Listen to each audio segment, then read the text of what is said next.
Ibu, Ya, Assalamualaikum.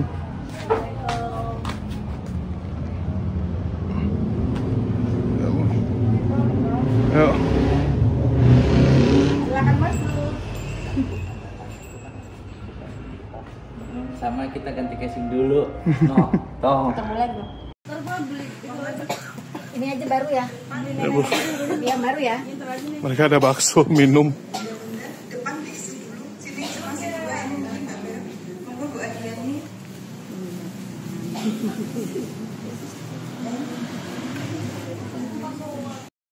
Nanti hidupinnya dari waktu. Ya kan kamu naikin dulu. Kayak gitu. Nah, jadi yang saya perhatikan tidak ada satu agama di Indonesia ini, yang terutama di Indonesia, yang tidak menyertakan teks asli bahasa kitabnya itu kecuali orang Kristen, yaitu Bible. Apa beda Bible dengan Injil? Beda, dan jangan sebut Injil lagi, tapi Bible, okay? Yang mana Bible itu banyak revisi. Ada yang pernah ngalamin bawa Bible ke gereja kemudian beda tulisannya? Ada? Ada yang pernah?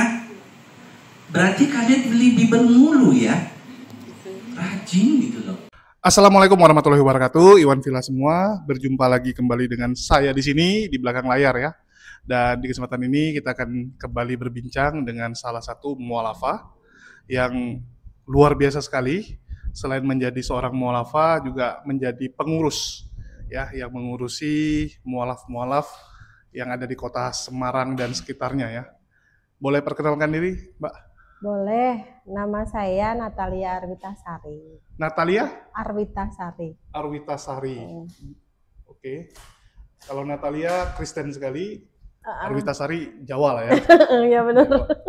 Kalau boleh tahu dari agama apa nih sebelumnya? Dulunya Katolik. Katolik. Nama baptis? Evarista. Evarista. Evarista. Eva kan artinya Hawa, perempuan gitu. Evarista. Jadi dulunya Katolik, mualaf. Sejak tahun? 2017 Januari. Oh, Masya Allah sudah 8 tahun ya. Ya. Jalan 9 lah. Jalan 9 ini. Jalan 9. Kalau boleh tahu nih, kok bisa?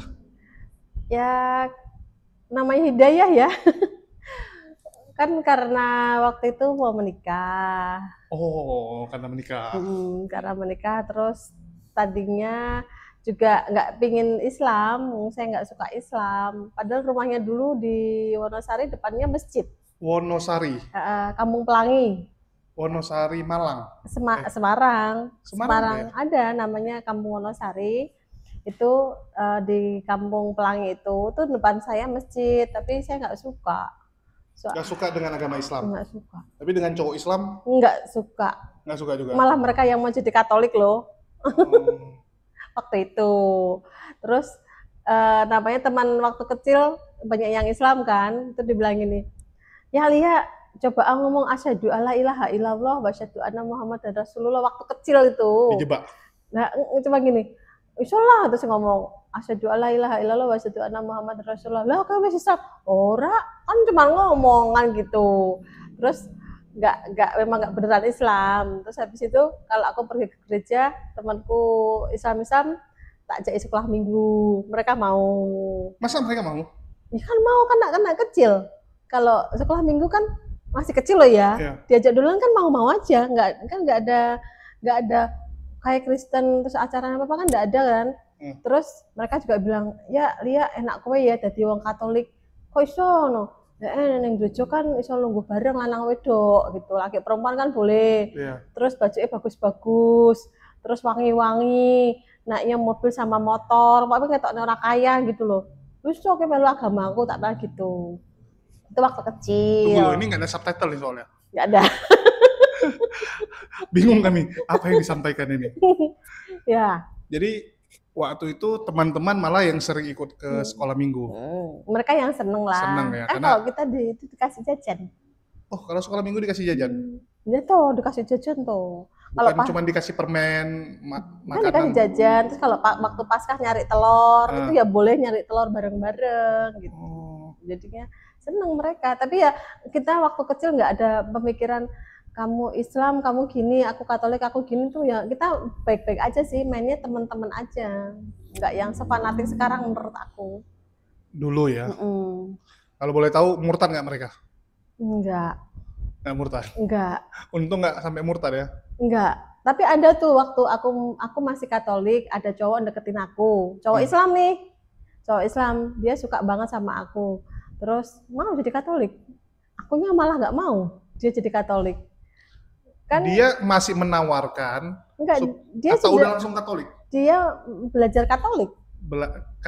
Katekisasi. Si cowoknya nih kan kalau orang Katolik kan ada kayak kita pengajian ya di Islam. Kalau Katolik kan kebaktian kan. Iya. Nah, kita ada kebaktian, dia ikut kok. Dia ikut baca doa nih, Salam Maria, Bunda Maria, Salam Maria, Bapak kami dia mau. Terus Tapi nggak ikut sampai katekisasi karena kelas nggak ya? enggak, karena waktu itu aku nggak mau sama dia. Tapi kalau kakak mau mungkin lanjut ya. Kalau aku mau seneng sama dia mungkin ya tak terusin gitu. Ya mungkin jadi Katolik dia jadi. Terus kalau aku punya temen cowok gitu ya, itu mereka rata-rata kalau udah deket sama aku nggak sholat, malah pakai celana pendek-pendek, nggak ngeliatin kalau dia sholat. Jadi malah kayaknya tuh ya kayak abu-abu gitu loh, dia Islam tapi nggak menjalankan. Aku jadi makin ilfil kan sama Islam, makin nggak suka. Nah, ketemu sama suami yang kedua ini, karena dia duda, aku janda. Tunggu, suami kedua. Kan suami yang pertama anakku 3. Suami pertama apa nih? Islam jadi Katolik? Kristen. Memang Kristen? Orang Batak Kristen. Protestan? HKBP. Oh. Gitu, jadinya. Nikah secara Katolik? Nikah secara Kristen. Kan kalau Katolik sama HKBP kan nggak beda jauh. Tapi tetap aja aku syahadat lagi di Kristen, syahadat ulang lagi di Kristen. Pengakuan iman. Pengakuan iman Rasul itu aku masih melakukan lagi di Kristen, kayak dibaptis lagi gitu loh waktu mau nikah di HKBP itu. Oke. Itu yang suami pertama. Punya anak 3 Kristen semua. Sekarang? Masih Kristen. Merekanya anakku masih Kristen, papanya juga masih Kristen gitu. Papanya juga masih Kristen. Anak ikut bokapnya? Kan udah gede-gede, udah pada kerja. Yang 2 kerja Jakarta, yang 1 sama aku di sini. Oke. Terus menikah yang kedua? Menikah yang kedua nih, awalnya tuh aku tuh nggak pengen jadi Islam. Harusnya dia yang pindah lah ya? Pengennya tuh gitu, tapi kita kan kuat-kuatan. Terus dia yang bapak yang ini tuh tekun, sholatnya tekun. Aku senangnya tuh, tetap. Padahal aku pelihara anjing ya, tapi dia kok tetap mau tekun sholat gitu loh. Aku kan respect ya sama laki-laki yang taat ibadah gitu. Nah, terus ibuku ngeliatin, udahlah kalian tuh kan udah sama-sama dewasa, daripada zina, cuman runtang-runtung tok gitu kan nggak jelas gitu. Udah nikah aja cara Islam. Soalnya kalau nikah pakai Katolik agak ribet. Persyaratannya tuh ribet gitu. Ini nyokap lu yang Katolik yang ngomong gitu? Tapi ternyata ibuku punya maksud lain. Maksud apa tuh? Jadi kan kalau udah nikah sah, maksudnya ibu tuh aku tetap ke gereja. Oke, formalitas saja. Jadi formalitas kamu sudah sah di depan negara dan di depan agama, itu sah gitu. Waktu aku syahadat pun di KUA itu aku juga nangisnya tuh gini. Waktu itu ya, itu aku memilih hari Jumat, katanya orang Islam kan hari Jumat tuh baik gitu. Terus aku milih hari Jumat. Nah, dan hujan deras banget. Terus katanya kan walinya harus laki-laki. Nah, saya pilih suaminya teman sahabatku gitu loh, makanya suami teman dekat-dekatku gitu. Terus ditemani sama sahabatku juga. Tuh saya nangisnya bukan nangis karena aku akhirnya Islam, enggak, bukan. Nangisnya saya tuh, ya Tuhan, kenapa Engkau memberikan cara yang aneh kepadaku, kenapa hidupku jadi gini?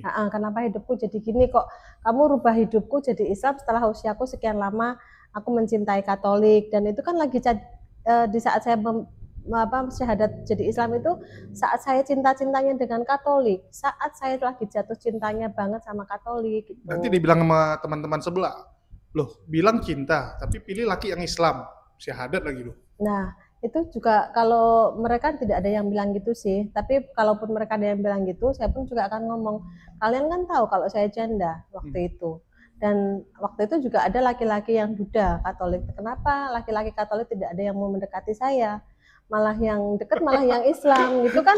Jadi biar mereka juga punya beban moral sendiri bahwa kalaupun kalian ingin menyelamatkan teman-teman kalian, ya kalian ini harusnya mulai merangkul juga. Enggak, gitu. ini kalau bicara merangkul artinya waktu di Katolik, kakak di Katolik itu memangnya kayak dikucilkan kah? Atau enggak. Apa? Teman saya banyak kan? dan saya aktivis juga. Makanya saya bilang saya lagi cinta-cintanya gitu loh. Di saat itu waktu saya itu habis ada kursus evangelisasi pribadi CAP itu, di mana saya harusnya menjadikan orang lain Katolik ataupun bisa menerima pernikahan beda agama itu dengan toleransi yang sangat tinggi. Kalau bisa mereka diajak jadi Katolik, kalaupun enggak ya tetap kita doakan supaya perkawinan mereka baik-baik aja. Waktu itu tuh sudah pada saat titik pada itu gitu loh.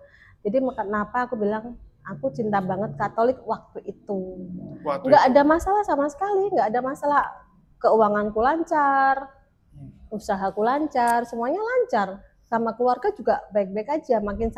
Kami kan memang basically keluarga Katolik kan, jadi ya nggak ada masalah. Waktu itu malah aku mau dijadikan LSM untuk pembelaan wanita sama buleku yang suster. Nat, kamu kan cerai, tapi kamu nggak gila, dia bilang gitu. Kamu bisa sama suamimu, tapi kamu bisa survive, bisa bangkit, bisa membuktikan bahwa kamu tuh fight kuat gitu loh. Kamu besok tak libatin ya kalau ada seminar ataupun ada acara, kamu tak jadiin narasumber juga untuk sharing. Waktu itu udah sampai pada titik itu, tapi ya nyatanya enggak juga sih. Gitu. Jadi ibuku kepleset. Waktu itu pun aku mikirnya gini, mumpung aku di Islam, tak coba aku di Islam seperti apa sih Islam. Kalau aku nggak cocok, aku tak balik Katolik, kan nggak salah. Salah dong, suami lu pada setuju. Ya itu kalau suami yang benar. Nah ternyata kan aku juga kayak beli kucing dalam karung waktu sama pernikahan dengan suamiku itu. Kenapa gitu? Karena ternyata dia tidak sesuai dengan syariat, gitu kan? Gimana tuh maksudnya tidak sesuai syariat? Pemahamanku waktu itu kalau misalnya aku menikah sama laki-laki Katolik, laki-laki Islam waktu itu hidupku bisa lebih terjamin gitu loh. Kan dia kan sholatnya tekun, taat. Nah ternyata begitu kami menikah dia nggak mau kerja, terus dia nggak mencari penghasilan untuk keluarganya. Jadi aku pikir, lah kok malah laki-laki Islam kayak gini? Waktu pendekatan memangnya nggak tahu? Saat itu dia kerja, tapi dilihatnya alasannya gini, loh mas kok nggak mau kerja lagi, kenapa? Kalau aku kerja aku harus keluar pulau, dia bilang gitu. Aku nggak mau itu terjadi karena nanti kamu kayak istriku yang lalu akhirnya pisah lagi. Terus kamu juga masih barusan jadi mu'alaf, nanti kamu nggak balik jadi kembali lagi ke agamamu yang lama, dia bilang gitu. Tapi kan bagiku itu nggak masuk akal gitu loh. Sampai akhirnya ya karena aku sudah mandiri, ya aku berupaya untuk tetap fight lah sama suami. Ibuku ngelihatnya kayak aku udah jatuh ketimpa tangga gitu loh, udah jadi Islam suaminya nggak kerja lagi, dibilang gitu. Ngamuk dong ya? Ya ke akunya. Terus karena aku melihat yang jadi aku semakin nekat ke Islam, itu karena saat aku disuruh pulang, terus aku disuruh ke gereja sama ibuku, aku masih nggak mau, malah diem-diem aku datang kajian. Kalau datang kajian dari rumah aku nggak pakai kerudung. Nah begitu keluar rumah sampai di tempat di Baitur Rahman gitu toh, waktu itu aku baru pakai kerudung. Tapi suatu ketika aku ketahuan ibuku lagi nyoba pakai kerudung. Jadi pakai pasmina diblebet-blebet. Waktu itu kan belum bisa pakai yang instan ataupun yang segi 4. Pakai pasmina depan kaca, padahal pintu udah tak tutup. Nyoba-nyoba, ibuku pas datang, wah langsung dilihat sama ibu. Aduh, Bu Haji mau kemana? Kaget aku langsung kaget. Terus ditambah lagi ada masalah yang lain, akhirnya ibu nyuruh aku pergi. Nah udahlah, di saat lagi goyang-goyang gitu, bingung-bingung, akhirnya aku betul-betul mencari kebenaran akan Islam. Nanya ke suami taunya cuman begitu. Terus nanya ke Ustadz Malik yang di harapan Bunda, beliau juga tidak paham. Akhirnya aku disampaikan ke Ustadz Agus yang MCI, sekarang MCIP. MCIP Semarang. Semarang. Ustadz Agus Trianto. Dulu kan Oke. MCI, sekarang MCIP kan. Iya, udah jadi tambah P. Ya. Nah, sama dia aku belajarnya itu waktu awal-awal. Jadi kalau dulu waktu kejadian lagi down seperti itu, ada yang Kristen mendekati untuk istilahnya menguatkan, mungkin lu balik Kristen ya, kakak? Bisa jadi sih. Bisa jadi ya. Seandainya ibuku tidak menyuruh aku pergi, waktu itu tetap berusaha menerima aku Islam, dan aku mungkin tidak menemukan jawaban tentang Islam, mungkin ya aku bisa balik. Iya, mungkin kalau mungkin waktu itu ibu kakak istilahnya membantu kakak pelan-pelan jelasin, bahkan mungkin bilang, kan salah kan lu pilih Islam kan, siapa suruh, dan yang seperti itulah, salah-salah bisa balik ya. Bisa jadi. Ngeri juga ya. Bisa jadi. Tapi apalagi memang semua yang terjadi memang dari rencana Allah. Iya, apalagi tuh anak-anak kan juga marah. Mama kok kenapa sih, Mah? Mama boleh nikah lagi boleh, tapi jangan Islam. Gitu. Tapi kan pelan-pelan dapat pemahaman dari Ustadz Agus tentang kenapa harus tetap jadi Muslim. Ya akhirnya aku bisa menjelaskan kepada mereka kenapa Mama tetap jadi Muslim gitu. Terus kayak balas dendam lah istilahnya. Sekarang ini kan dulu di agama terdahulu aku juga aktivis, di agama ini aku juga aktivis supaya teman-teman yang mendapatkan hidayah Islam ini tuh mantep yakin dengan hidayah Islamnya. Cuman yang aku salut, padahal di Islamnya sendiri waktu awal-awal itu kalau nggak ketemu dengan Ustadz Agus, mungkin kakak juga nggak akan yakin dengan Islam ya? Tetap akan mencari. Tetap akan mencari sampai pada akhirnya nggak menemukan jawaban. Nah itu mungkin ya. Bisa jadi. Karena apa yang membuat kakak kuat di Islam kalau gitu? Kan menurut kakak malah yang cowok Islam juga samanya gitu kan? Ya ternyata menemukan kebenarannya di Islam, menemukan kebenaran. Jadi memang. Jadi nggak melihat sosok ya? Enggak. Jadi memang waktu itu tuh memang betul-betul kayak sudah jatuh ketimpa tangga. Rezeki waktu jadi Islam itu betul-betul kayak habis gitu. Jadi waktu ini rezeki maksudnya gimana tuh? Jadi waktu aku masih di agama yang terdahulu, kehidupanku kan baik-baik aja tuh. Ya, secara materi. Secara materi oke lah, baik-baik aja. Teman juga banyak, saling tolong-menolong, saling kasih mengasihi dan saling support. Lalu begitu masuk ke mendapatkan hidayah Islam itu pikiranku orang Islam banyak dan nanti daganganku laku, ternyata nggak laku. Oh itu sambil jualan ya? Iya kan saya jualan Tupperware waktu itu kan. Jadi pikirku orang Islam banyak, harusnya lebih banyak dong penjualanku, ternyata enggak. Terus belum lagi kalau kita datang ke kajian yang tidak mu'alaf, kajian umum, itu kan asal kita pakai kerudung, orang lihatnya kita udah Islam. Asal kita pakai kerudung, mau kerudung segi apapun, dilihat udah Islam kan gitu. Gak mungkin lah kamu gak Islam ikut kajian kan, gak mungkin. Nah hanya sayangnya mereka tidak saling sapa. Sibuk dengan kajian doang. Iya, jadi misalnya datang cuman salam gitu loh, tapi tidak saling kenal nggak kenal, terus tidak saling peduli gitu. Terus kalaupun ada pertanyaan-pertanyaan yang sekiranya remeh, receh, menurut kami itu susah, tapi bagi mereka tuh receh tuh kayak terus dilihatnya gimana gitu kayak pandangannya kayak gini aja ditanyain gitu. Nah karena itulah makanya saya semakin mencari kajian yang khusus untuk mu'alaf gitu. Oke. Terus kan kita tahu nih, kalau di Islam itu kan kakak juga sudah rasain ya, hablul minanasnya nih yang kurang. Ya kalau minaulayah bagus lah. Orang Islam tuh fokus itu. Bahkan saya dulu pernah agak bersuara sih, aku bilang di sebelah itu bagaimana mereka memperlakukan temannya itu luar biasa. Betul. Ya, bagaimana mereka merangkul, Mm, ya mereka mengayomi, mm, itu mm. membuat banyak orang udah nyaman di dalam dirinya. Betul. Kalau di Islam kita memang kuat di Hablum Minallah ya, Iya. kajiannya banyak, Mm, ya terus pengajiannya mm. juga. Di Tapi mana-mana ada. iya di mana-mana ada, cuman tapi datang untuk belajar udah selesai gitu, Iya. nggak pernah nanya, lu sebelah nih Mm, udah kelaparan, mm, udah mm. makan belum gitu. Betul. Bahkan ada yang nggak tahu bahwa teman yang sebelah mungkin lagi sakit parah, Mm, ya mungkin lagi ada masalah, nggak makan gitu, itu kurang ya. betul. Itu Betul. nggak membuat kakak melihat lu nih kok kayak gini Islam gitu. Kalau itulah makanya kalau saya ikut komunitas yang dulu tidak fokus di mualaf ya, komunitas sosial gitu, saya selalu bilang sama teman-teman relawan itu, loh orang Islam kan sudah diajari kebersihan kan, aku bilang gitu, jangan kalah dong sama yang sebelah. Ayo kita kalau dulu ada istilah kebersihan sebagian dari iman, itu ternyata kan tidak ya, tidak ada dalilnya. Tidak ada dalilnya kalau saya bilang. Setelah saya pahamkan itu ternyata tidak ada dalilnya. Tapi waktu itu kan saya selalu ngomong, loh kan kebersihan sebagian dari iman. Ayo kita bersihkan, buktikan bahwa orang Islam itu menjaga kebersihan. Aku bilang gitu.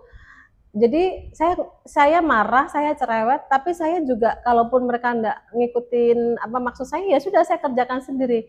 Minimal saya memberikan contoh bahwa saya nggak cuma ngomong gitu loh, bahwa orang Islam itu menjaga kebersihan. Saya bilang gitu. Jadi kalaupun saya tetap jadi Islam tuh karena saya memang betul-betul mencari ilmunya. Kenapa saya jadi Islam?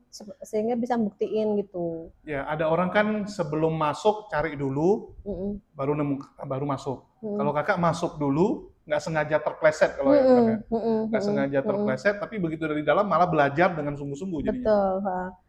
Betul. Dan yang saya salutkan sama orang-orang yang sudah mencari ilmu, terus mereka yakin dengan Islamnya, itu saya salut.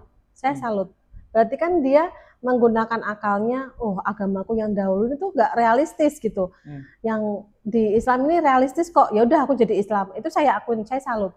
Sedangkan saya kan nggak, saya memang karena kepleset, kalau ibu saat itu tidak mengatakan, udahlah kamu jadi Islam aja, ya mungkin enggak gitu. Itu pertama. Yang kedua, seandainya saya tidak dikecewakan oleh suami, maupun tidak diusir sama ibu, mungkin saya juga tidak mencari ilmunya. Karena bagi orang awam di luar sana, kamu boleh kok nikah sama orang Islam, boleh kok, asalkan orang Islam yang kamu nikahi ini kaya, mapan, dan mencukupi semua kebutuhanmu. Jadi seandainya orang di luar sana mengatakan, loh nak, kok jadi Islam lah bojoku sugih kok, aku kan kecukupan, lah apalagi yang aku cari. Itu bagi mereka oke, masuk akal gitu. Tapi di sini kan suami kayak gitu, rezeki diputar balik, tapi kok kamu tetap kekeh dalam Islam. Kalau boleh tahu nih, pribadi nih kak ya, yang sama yang kedua masih?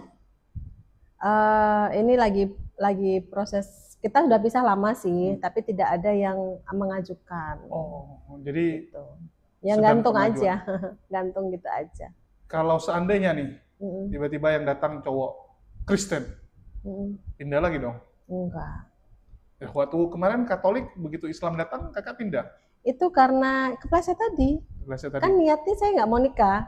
Saya mau nikahnya tetap di Katolik, agamanya nafsi-nafsi, agamanya masing-masing. Dia pun juga menyetujui waktu itu, bahwa oke, aku nggak apa-apa nikah di Katolik, tapi aku tetap di agamaku ya. Kan di Katolik boleh. Tapi yang menjadikan kami tidak jadi nikah di Katolik itu adalah karena prosesnya itu. Saya janda, dia duda. Dua-duanya itu harus minta persetujuan mantannya masing-masing. Baru diselidiki oleh pihak gereja, yang itu yang bikin agak kesulitan. Ya karena memang kalau Katolik itu prosedurnya lebih benar-benar itu mereka periksanya tuh detail ya, dibandingkan dengan Protestan. Kalau Protestan malah gampang. Kristen ya Kristen. Islam ya Islam, nggak boleh campur. Kalau Katolik masih boleh campur. Ya, Katolik ada dispensasi dia. Ada dispensasinya. Terus tadi kan bilang kepleset nih. Orang bisa kepleset pertama, bisa kepleset kedua dong. Insya Allah enggak sih. Walaupun tetap kita nggak tahu ya kedepannya gimana ya. Soalnya gini, kalau secara harta, beberapa kali ibu saya tuh nawarin, Nat kamu pulang gitu. Nat kamu pulang. Nanti harta tuh tak kasih gitu loh. Tapi lama-lama ibu akhirnya juga lulus sekarang. Terus ya nggak usah pindah agama pun ibu tetap mau ngasih. Gitu. Nggak pernah kayak dijodohin dengan yang Katolik gitu? Dulu sih pernah, tapi setelah aku jadi Islam ya udah. Karena gini, dulu waktu Katolik setiap ada kesulitan dibantu oleh keluarga besar dulu. Jadi setiap kali saya ada masalah gitu toh, kesulitan materi gitu, keluarga besar siap membantu. Tapi begitu saya jadi Islam, saya ingin membuktikan bahwa saya jadi Islam tidak lagi menjadi minta-minta, dan saya harus kuat. Jadi biarlah keluarga besar tuh taunya saya baik-baik aja. Makanya kenapa saya lebih memilih kontrak, tinggal di luar rumah gitu. Karena biar mereka taunya baik-baik aja. Walaupun ternyata sampai saat ini tuh keluarga besar tuh sangat menyayangi saya dan melihat bahwa saya tuh kayak orang Islam fanatik ternyata. Walaupun saya tidak merasa fanatik, tapi mereka merasanya Natalia tuh sekarang fanatik. Mungkin karena keluarga melihat Kak Natalia ini kan aktif nih. Ya sekarang malah ikut mengurus mualaf-mualaf gitu. Iya, itu pertama. Yang kedua, ada salah satu bule yang juga Islam. Jadi keluarga besar itu kan Katolik nih. Ada satu bule yang Islam bersama anak-anaknya nggak terlalu yang dipaksa banget gitu. Sedangkan saya kan kayak orang totalitas gitu loh. Ya kan, sholatnya rajin, insya Allah, tampilannya pakai juga kerudung minimal, ya. Terus kalau ya minimal pakai kerudung lah gitu. Jadi bagi mereka tuh Islam enggak usah pakai kerudung gitu. Bagi mereka tuh gitu, kayak yang lain-lain gitu loh, umum aja sih. Jadi Islam enggak usah pakai kerudung. Bagi mereka itu mungkin mereka bisa menerima, tapi kan di sini aku pakai kerudung terus.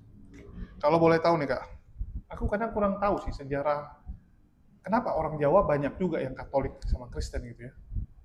Iyalah, dulu waktu aku nikah sama papahnya anak-anak balik ke Medan tuh ditanya, halak Jawa doh? Oh lo iya, no. Orang Jawanya iya gitu.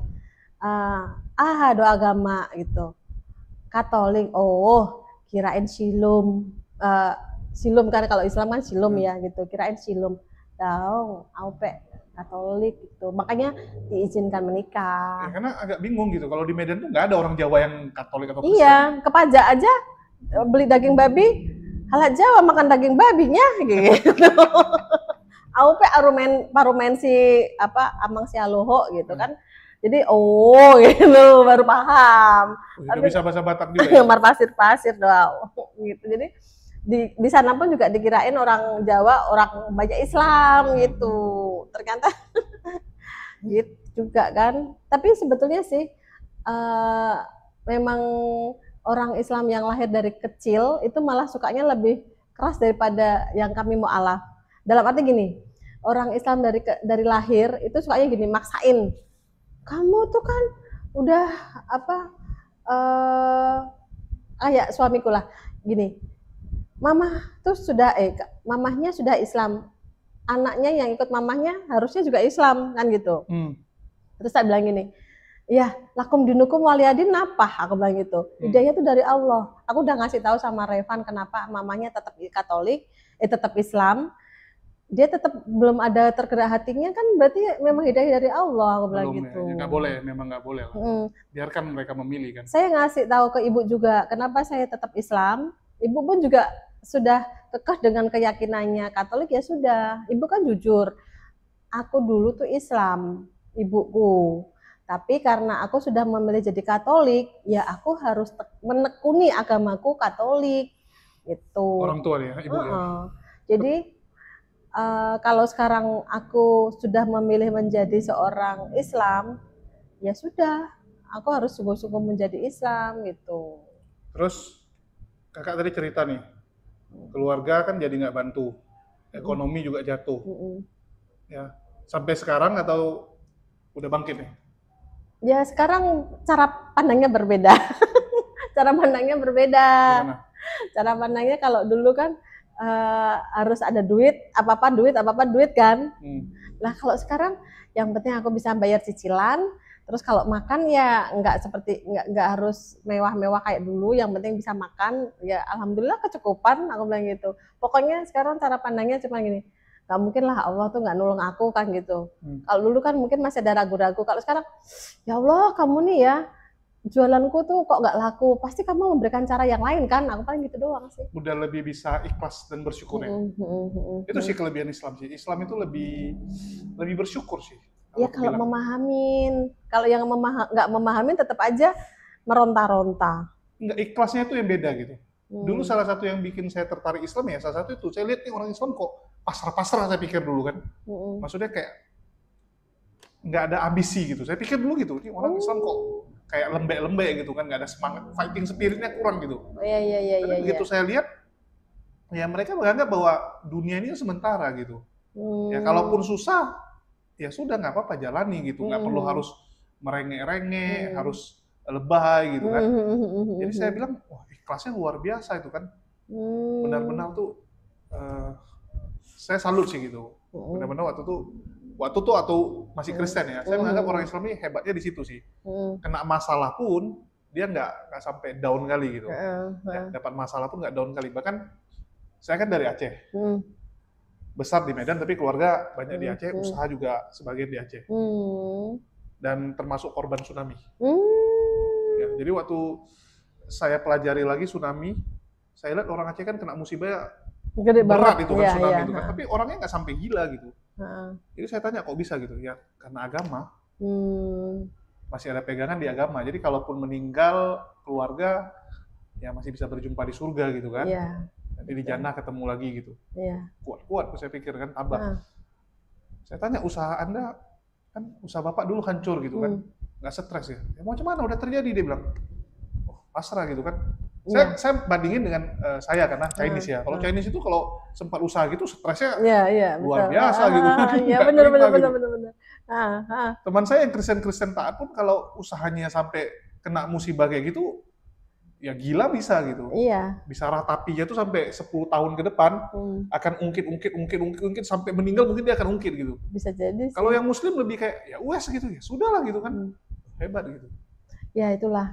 Kalau yang muslim benar-benar mempelajari agamanya sungguh-sungguh ya, itu bisa sampai segitunya. Tapi kalau yang gimana ya, yang cuman Islam kulit luarnya ya tetap aja mereka tuh masih kayak nggak bersyukur, kayak masih marah dengan situasi. Jadi kenapa aku tetap getol dengan teman-teman mu'alaf tuh ya salah satunya itu pelan.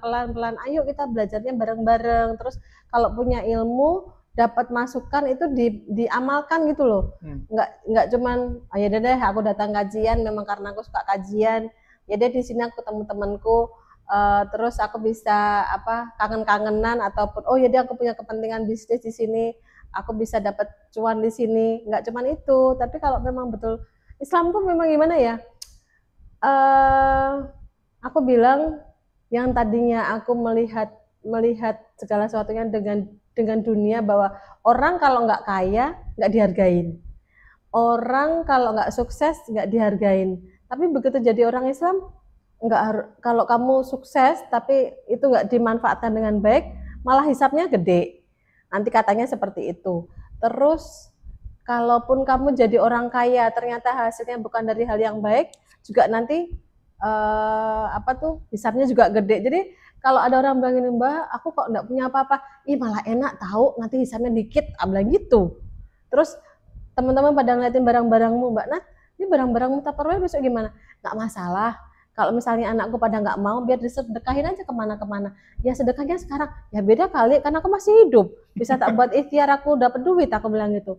Kalau aku nggak ada yang mau, anakku udah nggak mau lagi, ada yang mau, ambil aja. Minimal kalian ingat, wah ini barang dari Mbak Nat, wah doain Mbak Nat yuk. Nah minimal kayak gitu aja. Jadi aku udah nggak kebebanan gitu loh. Kan masih ada yang menyayangkan, wah ini sudah berapa banyak duit nih gitu. Aku santai aja, nggak banyak kok ini.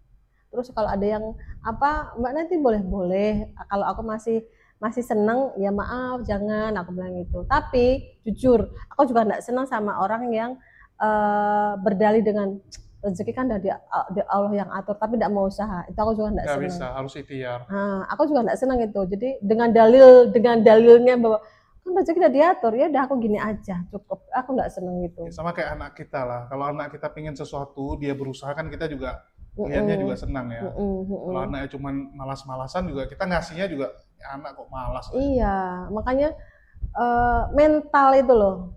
Mentalnya nggak cuma orang Islam sih, semuanya ya berlaku sama semuanya. Ya apa namanya? Kita perlu sama-sama mengingatkan. Itu aku paling seneng. Terus soal kalau di apa ya di agamaku dulu kan kasih sayang gitu ya. Aku bilang ataupun sukacita bahasanya berkat gitu ya. Ya itu tak praktekin di sini, tak praktekin di tempatku sekarang bahwa kita bisa ngasih apa ya udah kita kasih gitu loh. Terus kita bisa melakukan apa ya udah kita lakukan gitu. Tapi ya jangan jadi mental meminta-minta. Kalau kamu udah bisa ngasih ya kamu ngasih. Jadi saya keras pada diri saya sendiri, saya keras sama teman-teman, tapi tujuan saya membuktikan gitu loh. Mu'alaf ki ojo leta-leti, jangan mewek-mewek gitu. Oke, tapi salut nih buat Kak Natalia ya dengan segala yang terjadi dalam hidupnya luar biasa kuat, bahkan bisa menginspirasi orang lain. Dari cara bicara aja kelihatan yang wah jago ngomong ini. Itu kan sudah Biasa. terbiasa. Kalau bisa karena biasa. Kalau karena biasa. Dulu di Tupperware kan trainingnya juga sampai tinggi kan, jadinya kan udah biasa ngomong juga. Terus di sini juga diamalkan. Tapi Kak Natalia sendiri nih merasakan nggak? Dulu saya nggak kayak gini pikiran saya. Begitu di Islam kok kayak berubah total ya. Cara saya berpikir, cara saya mencikapi masalah. Saya baru sadar Islam, pemahaman saya akan Islam itu setelah 2018. Waktu itu tuh saya sebelum itu jadi Islam KTP. Jadi disuruh sholat sama suami bareng. Ayo tuh yang sholat jamaah kan pahalanya banyak. Ya. Saya tuh ngomongnya apa coba? Pahala wong Islam ra ikhlas apa? Orang Islam nggak ikhlas kan cari pahala, berarti kan nggak ikhlas so. Yeah. Pahala kencananya lo banyak, tak bilang gitu. Bis pahala kencana kan banyak tuh cari di jalan.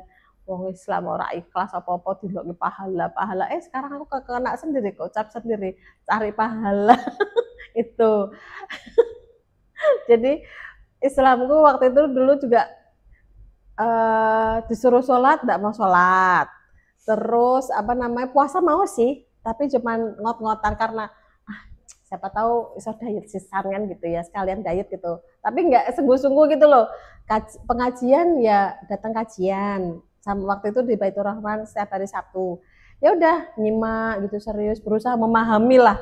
Kayaknya tuh tafsir ya, berusaha memahami, ikut kajian sana sini. Tapi nggak mudeng-mudeng, nggak paham-paham. Nah mulai rodok pahami waktu Ustadz Kainama datang, dia menjelaskan misalnya gini loh, aku ki mu'alaf, aku senang belajar sama orang yang mu'alaf juga, istilah gini pengalamannya bisa masuk gitu. Nah kamu kan Kristen kok bisa tekun ya tetap mengguni Islam, kenapa ya? Itu kan jadi contoh saya.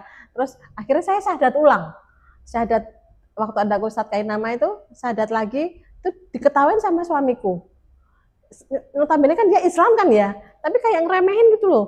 Padahal kita itu kan untuk motivasi diri kita bahwa kita mulai detik ini mau berubah gitu ya. Iya betul, aku tuh mau hijrah benar-benar. Betul-betul, aku yakin Islamku sekarang, syahadatku sekarang karena aku pingin betul-betul Islam. Kalau kemarin kan karena nikah tuh kepeksa, terus masih cari-cari. Sekarang aku benar-benar yakin aku mau Islam. Nah itu baru pas Ustadz Kainama. Terus 2019 ketemu sama sekolah mu'alaf, barulah dibimbing tuh. Kan ketemu sama teman-teman sendiri, oh kamu mu'alaf kan ketemu circle-nya nih. Terus gurunya juga cara menyampaikannya pelan-pelan. Itu jadinya ketemu sama gitu loh. Jadi kan kalau aku di kajian umum nggak mudeng, kalau di sekolah mu'alaf ilmunya kan sama, nggak mungkin diketawain. Nah itu yang bikin aku makin semangat mencari ilmunya tuh di situ. Kalau dulu tuh ibaratnya saya SD masuk ke kelas SMA mau nanya takut ketahuan nggak Betul. ngerti, malu gitu. Bener-bener gitu, bener-bener gitu. Terus waktu itu masih antipati juga sama yang namanya apa tuh kayak Habib, Kiai, Sarifah tuh aku nggak mudeng. Kenapa? Iya kan nggak mudeng. Malah zaman dulu kan, wah kayak apa kayak pasukan langit turun, palingan gitu. Kan pakainya gede-gede, item-item terus kayak, ih apa banget gitu loh waktu itu. Nggak mudeng terus mulai diajak sama temen yuk ke sana yuk gitu. Mulai dengerin, oh ini gini tuh, oh ternyata dia juga manusia biasa seperti kita tapi paham ilmunya lebih daripada kita. Terus kalau ditanya kok enak gitu lah, mulai nyaman lah sama yang namanya Pak Yai, Bunyai, Habib, Sarifah tuh baru mulai paham. Terus gimana caranya kita kalau nggak mahram jangan, kalau bisa gitu. Gitu-gitulah sederhana, belajarnya pelan-pelan gitu. Makanya kalau ada teman dibilang kalau udah 20 tahun tuh udah nggak mualaf. Ya emang nggak mualaf sih Bu, tapi kalau pemahaman ilmunya masih dasar gimana? Tetap kita tampung, tetap kita bina. Terus kalaupun kita dibilang nggak mualaf, ya memang kita nggak mualaf. Tapi kan basically kami itu bukan dari Islam dari lahir, kami bilang gitu. Ibu pernah makan babi nggak? Tak bilang gitu. Ya enggak lah Mbak, kan haram lah. Kami ada darah babinya loh Bu, tak gituin. Ibu pernah minum khamr enggak gitu? Ya enggak lah Mbak, kan haram lah. Kami sudah pernah minum khamr. Maksudnya tuh itulah kenapa kami masih berupaya, masih belajar, masih terus-terus untuk dibina gitu loh. Jangan terus dianggap, alah kan kowe wis Islam suwi, ya berarti kan mualaf gitu. Tetaplah masih belajar. Kalau boleh tahu nih, kan bisa dibilang Kak Natalia pengurus nih di sini. Itu sejarahnya gimana? Sejarah saya pengurus apa sejarah Pengurusnya? saya? Iya, kok bisa ikut terlibat gitu lebih dalam. Kan sebelumnya cuma datang untuk belajar doang. Karena waktu itu 2019 itu kita masih santri biasa. Terus mulai corona. Ya, COVID. Nah, kena COVID, vakum. Terus habis itu apa namanya? Ada lagi kita juga masih santri. Nah, barulah yang 3 tahun yang lalu, berapa ya? 6, 2019, 4 tahun yang lalu kalau nggak salah tuh, ya 4 tahun yang lalu saya sama Kansa pingin bikin untuk khusus perempuan, khusus akhwat itu karena kalau kita nanya bab toharoh sama laki-laki sama ustadz kan sungkan. Nah akhirnya kita bikin sendiri khusus akhwat, khusus perempuannya dengan guru yang mengajar juga perempuan gitu. Waktu itu sering ribut saya sama Kolu waktu itu. Saya kan orangnya ngeyalan. Oh lu jalannya tuh maksudnya tuh fokusnya Jakarta lah. Saya pikir lagi separah kira kembang-kembangnya ki piye aku bilang gitu. Terus akhirnya saya sama kenal sama Kolunya dari mana? Ya, dari itu. Ikut itu. TMI itu. Oke. Di TMI kan membawai SMI waktu itu. Jadi SMI Sekolah Mualaf Indonesia itu programnya TMI, Tionghoa Muslim. Lalu karena saya senangnya out of the box, akhirnya dilepas. Akhirnya kita kalian ngurus sendiri aja lah, saya tak ngurusin TMI gitu. Akhirnya kita berdiri yayasan sendiri. Per kapan? Mulai setahun yang lalu. Artinya nih SMI ini yayasan juga ya? Yayasan, udah yayasan sendiri. Lucu juga nama yayasannya, Sekolah Mualaf. Tadinya mau diganti yang lain, Mualaf United tadinya, tapi ternyata tidak bisa. Kenapa? Kayak klub bola? Unitednya kata yang nggak bisa. Kita kan kalau maju nama itu kan harus dicek dulu kan. Nah kalau nggak masuk ke hukumnya kan nggak bisa. Akhirnya udah tetap Sekolah Mualaf Indonesia. Dulunya kan itu Tionghoa Muslim Indonesia, kan diganti Tionghoa Muslim Inspiration. Oh itu ganti juga ya? Iya. Pada akhirnya kan terus bukan TMI Indonesia tapi Inspiration. Di yayasannya loh. Di aktenya? Di aktenya itu. Di situ kakak jadi apa? Di SMI? Di SMI. Kalau di SMI kan memang tadinya sih Kohriko harusnya pembina, tapi terus ketuanya saya. Tapi kan tidak boleh ya, adabnya kan nggak boleh perempuan jadi pemimpin kan, tetap harus laki-laki. Jadi pembinanya tetap Kohlu sebagai pendiri sama Bu Dewi, Ustazah Dewi Purnamawati yang memang dari dulu mendampingi SMI. Lalu penasehatnya Mas Dian FKAM itu dulu yang membersamain awal-awalnya SMI ini. Nah, barulah ketuanya Koh Riko. Kalau sayanya secara yayasan itu dibilang wakil ketua. Tapi saya lebih banyak menjadi koordinator lapangan. Korlapnya ya. Korlapnya. Jadi semua tuh saya yang handle. Ya, karena kalau teman-teman ya, tambahan informasi, Kak Natalia ini paling kencang deh. Iya. Cepat, gercep ya. Iya. Luar biasa. Harusnya gitu, karena kalau nggak gitu nanti kita kan nggak berkembang kok. Nggak berkembang loh. Itu tadi yang disampaikan sama Selfie.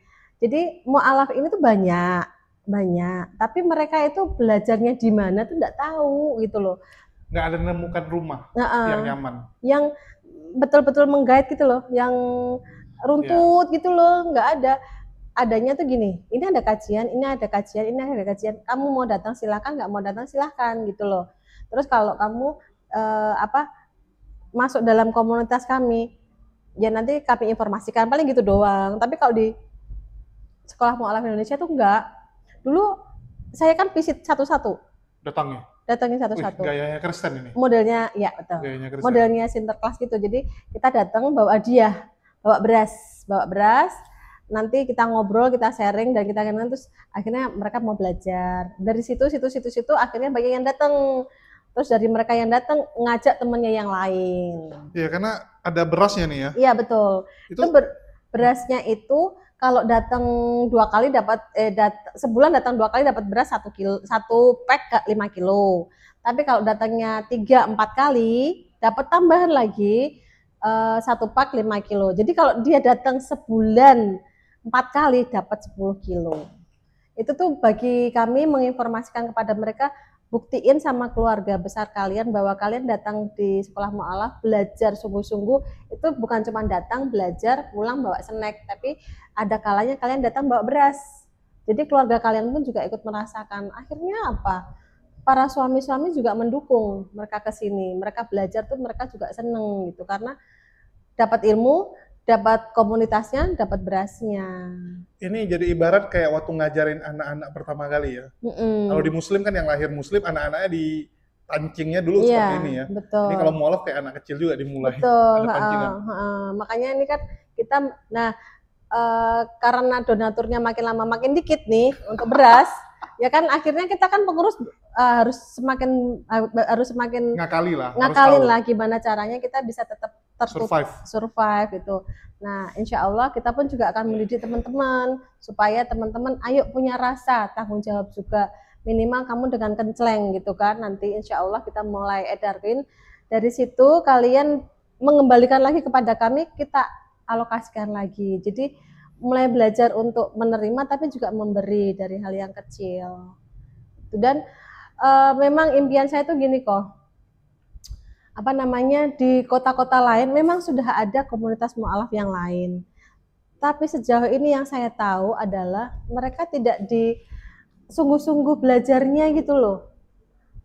Kan beda ya cara pandang, kalau kita duduk depan nih ya, cara pandang santri belajar dengan santri yang hanya datang karena memang dia ya daripada dari rumah lah aku datang aja lah, kan beda tuh cara pandangnya. Jadi di sini tuh kita konsepnya memang Sekolah Mu'alaf tuh konsepnya kamu sekolah, kamu harus bawa buku, kamu mencatat, mendengarkan, setelah itu bukumu dikumpulkan untuk ditandatanganin. Jadi betul-betul kayak sekolah gitu, terus kita absenin satu-satu gitu. Terus itu tadi rewardnya adalah kita kasih beras.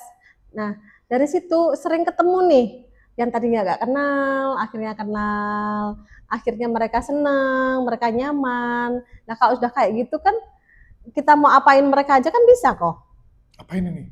Istilahnya mereka mau dijual? Enggak, mereka tuh akhirnya untung Mbak kita bisa ketemu sama Sekolah Mu'alaf. Kalau enggak kita nggak tahu. Memang mereka ikut kajian di luar iya, tapi mereka di sini merasakan yang berbeda gitu loh.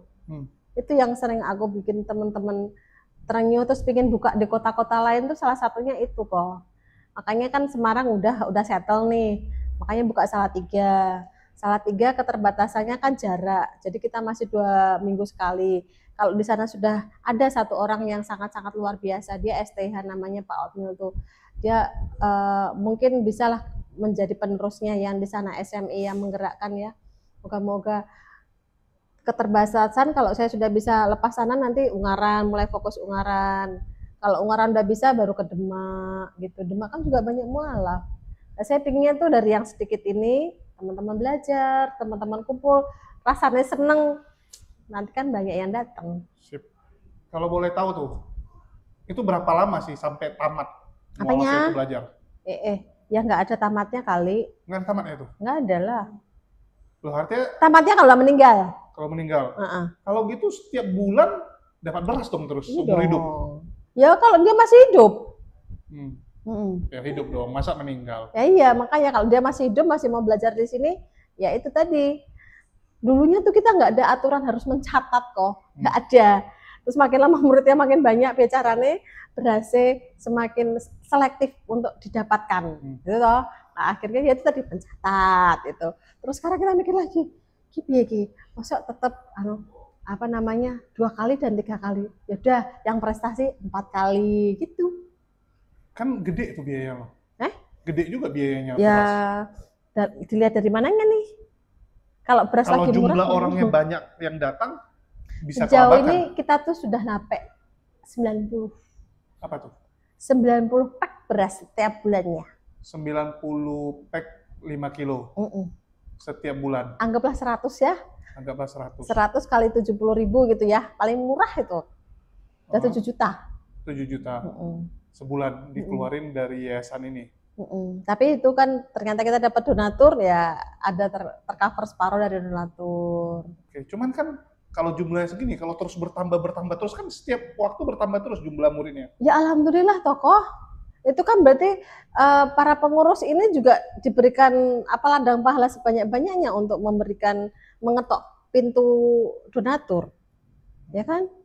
Terus donatur juga kita berikan informasi terus-menerus. Mereka kan juga insya Allah kita doakan juga, mereka juga 200, 500, 100 kan rutin bagi mereka. Jadinya kan ya sedikit banyak kita mencukupi. Dulu asatid di sini, guru yang di sini tuh sudah akad dari awal tidak dibayar. Masya Allah. Jadi guru-guru yang ngajar di sini nggak dibayar. Kebetulan ada dana lebih, barulah kita bisa memberikan. Tapi kalau nggak ada, ya kami mohon maaf lagi, kami misalnya ngasih beras, sama kayak santri gitu. Diberikan dalam bentuk barang lah ya. Jadi memang diuji secara niatnya guru-guru kami itu. Kalau yang syahadat sendiri, ada nggak yang di sini? Ada dong, ada. Sebulan belum berapa? tentu sih, belum tentu. Dan kalau yang saya ada di sini, kalau bisa kami bina ya kami bina. Tapi kalau misalnya kami tidak bina ya minimal kita ada komunikasi, walaupun dia belum mau belajar di sini. Tuh. Oke. Yang syahadatin siapa?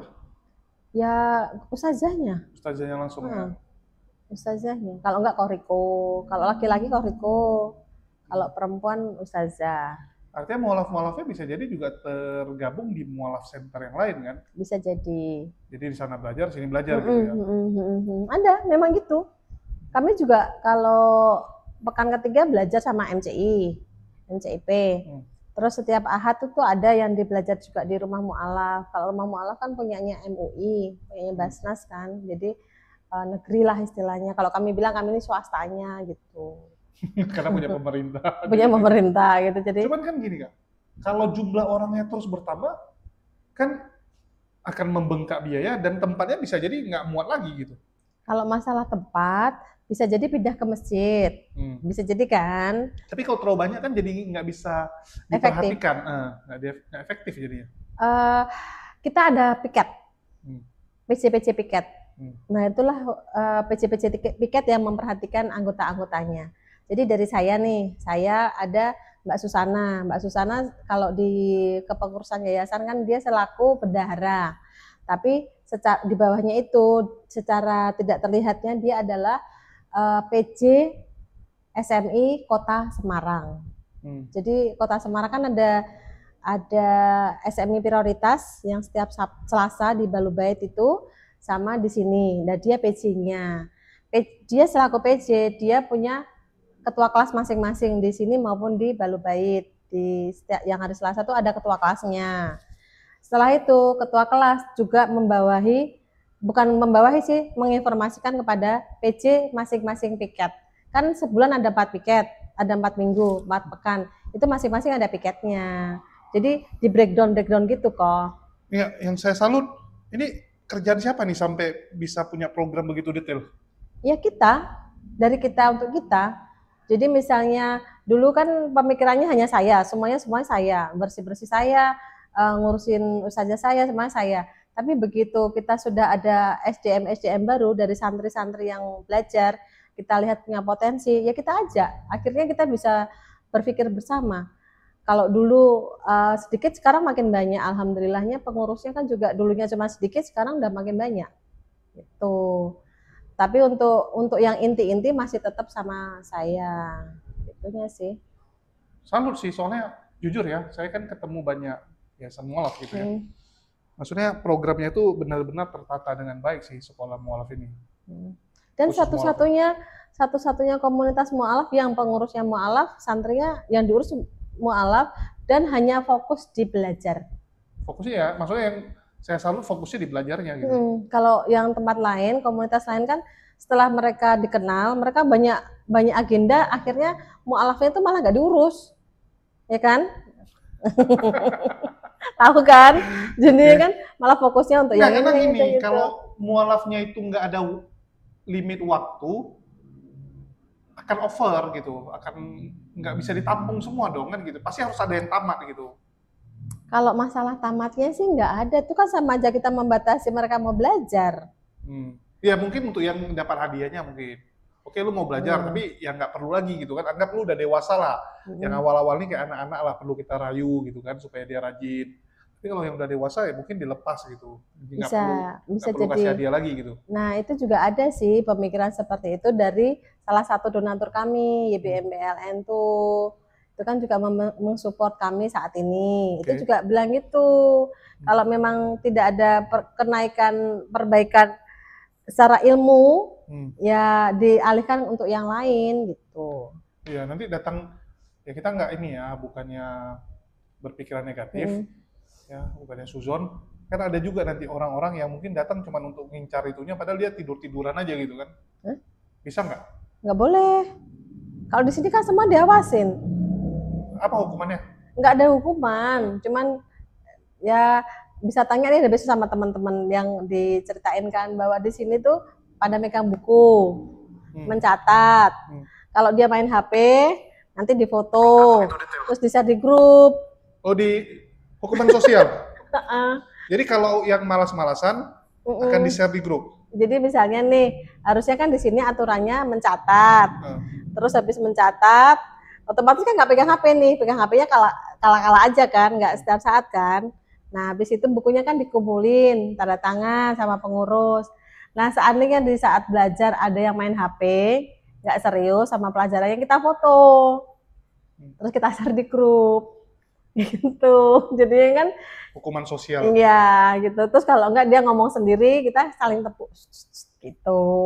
Kalaupun misalnya dia ngantuk, ya kita diemin aja lah. Itu berarti kan alfa omeganya dia tuh.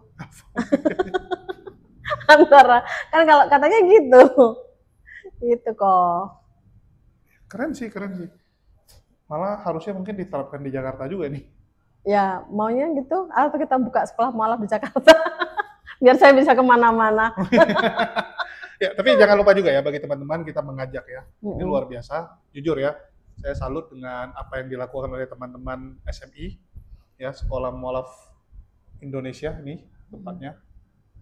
Ya, jadi bagi teman-teman, yuk kita dukung nih apa yang dilakukan oleh teman-teman SMI di sini. Ya, ini salah satu yayasan pembinaan mualaf yang menurut saya programnya ini luar biasa sekali. Makasih. Jadi bagi teman-teman yang ingin berinfak rezeki, membantu meringankan nih perjuangan saudara-saudara kita, para pengurus yang ada di sini, silakan dapat berdonasi di nomor rekening yang tertulis di bawah ya. Iya, Langsung rekening Yayasan Sekolah Mualaf mualaf ini. Indonesia. Mantap sih, mantap. Kalau boleh tahu nih, sekarang berapa yang dibina? Yang belajar, Yang belajar? yang belajar itu 60. 60. Mm-mm. Hadir selalu? Insya Allah up Terus- and down, tapi kita kalau nyiapin snack 60 gitu. Wah, memang dipersiapkan 60. Mm-mm. Kayak besok Sabtu kan ada kajian. Itu yang ngelis sudah berapa Mbak Selvi? 45 ya? 45 Absensi. absensi itu sampai 50. Tergantung yang mengisi. Kalau yang mengisi ustadz atau ustazahnya itu menyenangkan, yang datang 60 lebih gitu. Tapi kalau yang mengisi kira-kira kurang hot, kurang menarik ya 45, 50 gitu. Manusiawi lah itu. Iya, betul. Terus di sini juga kan ada sesi 1, sesi 2. Hmm. Dulu hanya 1 sesi, dulu. Hmm. Jam 3 sampai jam 5. Sekarang dibikin 2 sesi. Bisa dibayangkan betapa lelahnya teman-teman dari jam 1 harus sudah standby sampai jam 5 belajar di sini. Ya kan? Nah, itu kami bagaimana caranya mereka betah. Itu kan tidak mudah. Nah, tapi Tapi itu udah alhamdulillah. pasti semua mualaf ya? Insya Allah 99%, karena image-nya adalah yang datang harus mualaf ya Mbak gitu. Udah pada ngeper yang nggak Yang- mualaf udah ngeper. Oh, mereka tahu karena ini untuk mualaf, mereka juga segan kalau bukan mualaf. gitu ya. Terus ada juga yang ngaku-ngaku mualaf, begitu kita sudah tanya detail-detailnya, akhirnya dia tidak masuk kategori mualaf, ya dia akhirnya menyingkir. Itu gimana tuh? Maksud apa tujuan dia kalau bukan mualaf? Beras. Oh. Karena kan dengar dari temennya, Hmm. kalau misalnya di sini kajian dapat beras, terus akhirnya dia berupaya masuk ke sini. Nah, kalau kami di Sekolah Mualaf Indonesia tuh selalu ada screening data. Apa yang kakak lakukan? Visit. Oh, langsung Survei. visit Iya, ke rumahnya. iya. Rajin ya? Ya kalau insya Allah, walaupun saat-saat ini banyak belernya ya, karena nggak ada beras. Kalau ada beras saya mau visit terus. Jadi kalau screening data, misalnya beliaunya belit ya, maksudnya ngaku mualaf tapi bahasanya agak susah, ya kita nggak masuk kategorikan mualaf. Akhirnya dia pergi sendiri. Tapi kalau misalnya dia jawabannya detail dan terbuka kepada kami, ya kami masukkan data kami. Jadi kalau di Sekolah Mualaf ini acara besarnya itu di Tablik Akbar Mualaf, itu bisa sampai 300. Kalau hanya Semarang aja yang kurang lebih sekitar 200. Tapi kalau bingkisan Idul Fitri itu bagi yang aktif aja sih, itu kurang lebih sekitar 150. Terus nanti ada lagi miladnya SMI, itu baru bisa banyak lagi, tapi nggak sebanyak Tablik Akbar sama Bilal. Sama Natal ya. Kalau kurban kan kita aja, kurban, lalu Bilal itu masih kita aja. Tapi kalau Tablik Akbar sama milad tuh biasanya kita mencakup banyak orang. Itu insya Allah kita bisa mencakup banyak. Dan yang saya sedihkan, kenapa saya fokus di mualaf ya, nggak mau komunitas lain tuh, pingin mendidik teman-teman mualaf itu supaya kalau sudah belajar, amalkan ilmunya walaupun pelan-pelan. Jangan seperti teman kita yang lain. Di daerah tuh masih ada kok yang di saat gereja memberikan bingkisan dia melepas jilbab, di saat Islam memberikan bingkisan dia datang memakai jilbab. Itu kami sangat sedih. Tapi ya mau gimana lagi, itu kan proses bagi mereka mungkin ya. Nah, kami memberi contohnya tuh kalau kami datang ke mereka, ke daerah gitu, kami buktikan, saya ajak teman-teman mualaf ke sana, nggak banyak sih, tapi saya jelasin, ayo dong Bu, ayo Pak, kita yang mualaf aja, yang dari kasarnya dari kota ya, itu banyak kemudahan bagi kami tuh, kami tetap kekeh loh jadi Islamnya gitu. Jangan tergiur ya kalau besok ada acara gini gitu. Ya toleransi oh Mbak, ya jangan, nanti kalau makan raja neraka gimana, tak gituin. Paling kita ngomongnya sih bercanda-bercanda gitu. Iya, karena sering ya saat perayaan-perayaan agama tertentu mereka mengundang yang muslim, kasih nampak. Ujung-ujungnya jadi badut sih sebenarnya. Iya. Kalau saya bilang dijadikan badut, disuruh nyanyi kadang-kadang. Ya, dengan hadiah kan gitu kan. Ujung-ujungnya mereka bilang nggak apa-apa ikut karena demi toleransi. Iya, Ya padahal bukan demi toleransi, demi hadiah yang iya, diiming-imingi gitu. betul sih. Jadi kan urusan perut itu kan memang penting ya, Kemiskinan mendekatkan kepada kekufuran. betul. Nggak masalah sih kamu toleransi, tapi ya jangan jual keimanan lah gitu loh. Sedih sih, sedih. Di Jakarta malah sering kejadian ya, ini yang saya sering hadapi. Banyak teman-teman muslim yang ini ya, gelandangan, Hmm, itu biasa didatangi oleh sebelah, hmm, dikasih hadiah, ya mereka bikin istilahnya tuh gereja tanpa tembok.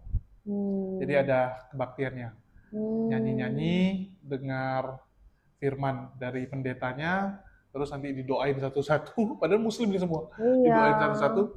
Cuman mereka alasannya ya mau gimana gitu, dia bilang demi makan ya, Mm-mm. demi makan. Dan ya mereka langsung bilang nggak ada yang dari muslim. Bayangkan salah satu tempatnya itu adalah belakang Masjid Istiqlal. Ya Allah. Jadi waktu itu saya pertama kali tahu itu ya, agak keselnya gini. Jadi mereka sengaja ada sesi baptis orang. Hmm, Bayangin dia baptis orang hmm, dengan latar Istiqlal. Sengaja gitu. Baptis orang, kolam baptisnya di bawah, tapi belakangnya Istiqlal gitu kan, artinya ingin menunjukkan kami menang nih di kandang kalian gitu kan, masjid terbesar Indonesia Iya gitu. betul. Jadi waktu saya ke sana, saya survei lah, saya tanya ini yang ikut acara mereka ini dari Kristen semua atau ada Muslim? 80% lebih Muslim rupanya.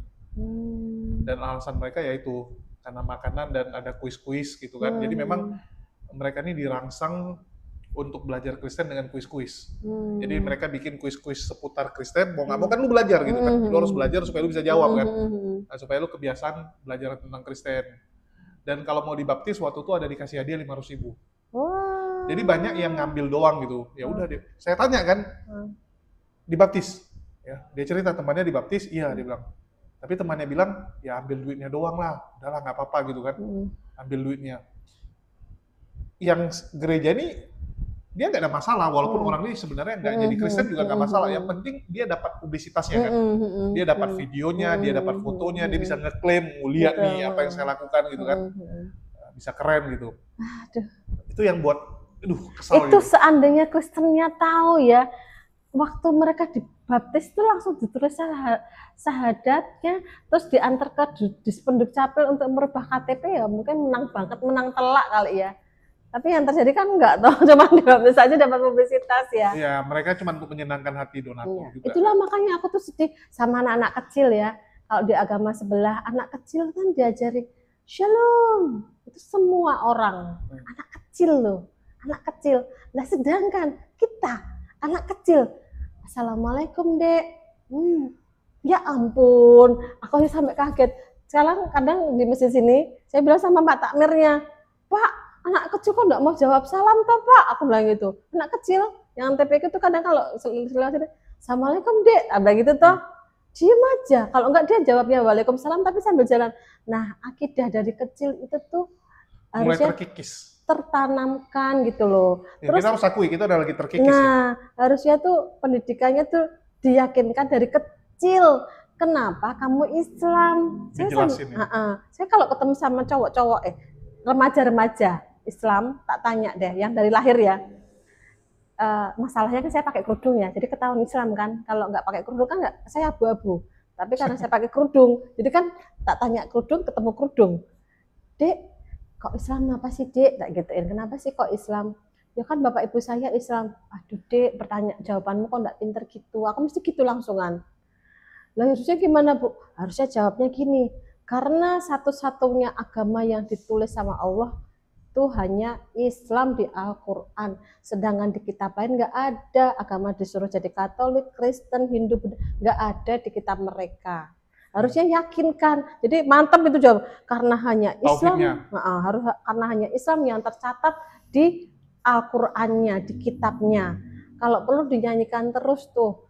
Kalau misalnya agamaku Islam, kitabku Al-Quran, Nabiku Muhammad tuh harus terus-terus gitu.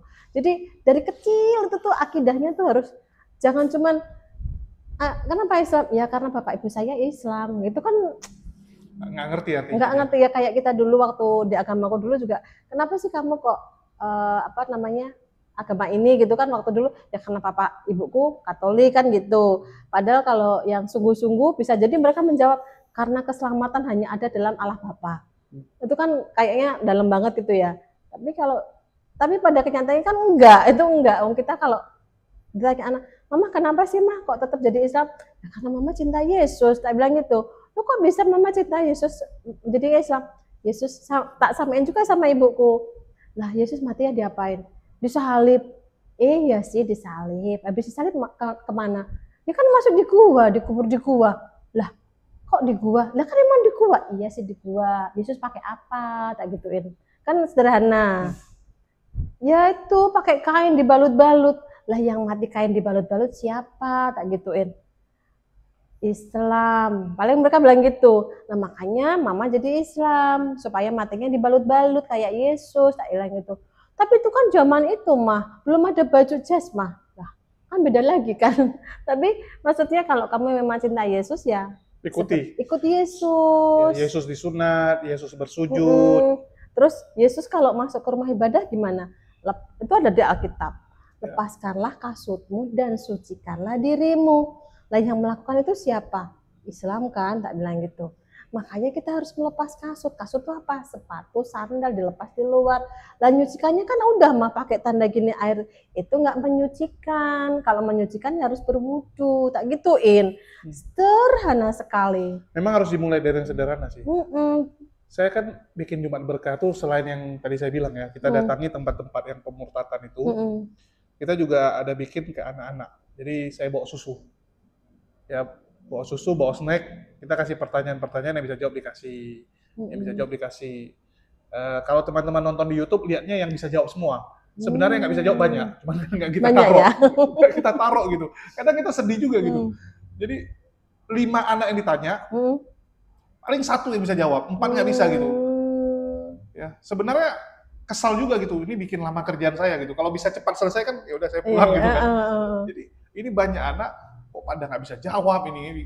Kadang sedih gitu. Pertanyaannya padahal simpel-simpel sih tentang Islam yang dasar-dasar gitu. Betul, seharusnya tuh memang pendidikan Islam tuh dari kecil. Itu pertama. Yang kedua, kalau ayah bundanya pada kajian bawa anaknya ini dibikin kayak sekolah minggu gitu loh. Iya, harusnya jadi ada khusus. Anak-anaknya tuh dibikinkan kelas khusus supaya mereka nyaman, mereka belajar bareng, jangan dipegangin HP, kan ujung-ujungnya supaya tenang gitu. Jadi konsep Islam sendiri tuh bagus, tapi jarang ada yang mau mengamalkan. Mereka nggak ngikuti. Nah, tapi perkembangan zaman dan cara mengajar anak. Kalau zaman dulu kan orang mungkin karena kerjaan juga kotanya kecil, pulang jam 5 udah pulang gitu ya, ada waktu untuk ngajarin anak. Kalau orang tua sekarang apalagi kota besar nggak ada waktu ngajarin anak gitu. Sudah lelah. Jadi maksud saya tuh gini loh, jangan, kadang kan ada yang, iya ya kamu di agama dulu, tahulah gini. Nah, yang dulu tak ambil, yang dulu tak ambil, tak bagus-bagus tuh ambil, tak masukin ke agama yang sekarang. Bukan berarti aku menduplikat, tapi disinilah kita bisa semakin baik gitu loh. Tapi ya itulah namanya juga, kalau satu lidi kan kalah dengan yang lidinya 100. Kalau satu ide disupport dengan banyak orang ya insya Allah. Makanya saya nggak suka berdebat. Saya nggak suka debat agama tuh, saya kurang suka. Saya memahami, iya saya suka. Tapi kalau untuk diajak berdebat saya nggak suka. Itu sih kok, lebih ke situnya. Iya sih, kadang-kadang kita terlalu ini sih, jadul kalau saya bilang, nggak mau berubah. Dulu saya tuh pernah agak nggak disukai, tahu kenapa? Jadi waktu di masjid saya yang lama, waktu di Medan, mereka ngajak diskusi masalah pernikahan nih. Anak-anak muda sekarang pergaulan bebas dan sebagainya gitu. Saya bilang, ya memang kalau bisa menikah lebih bagus supaya nggak aneh-aneh gitu.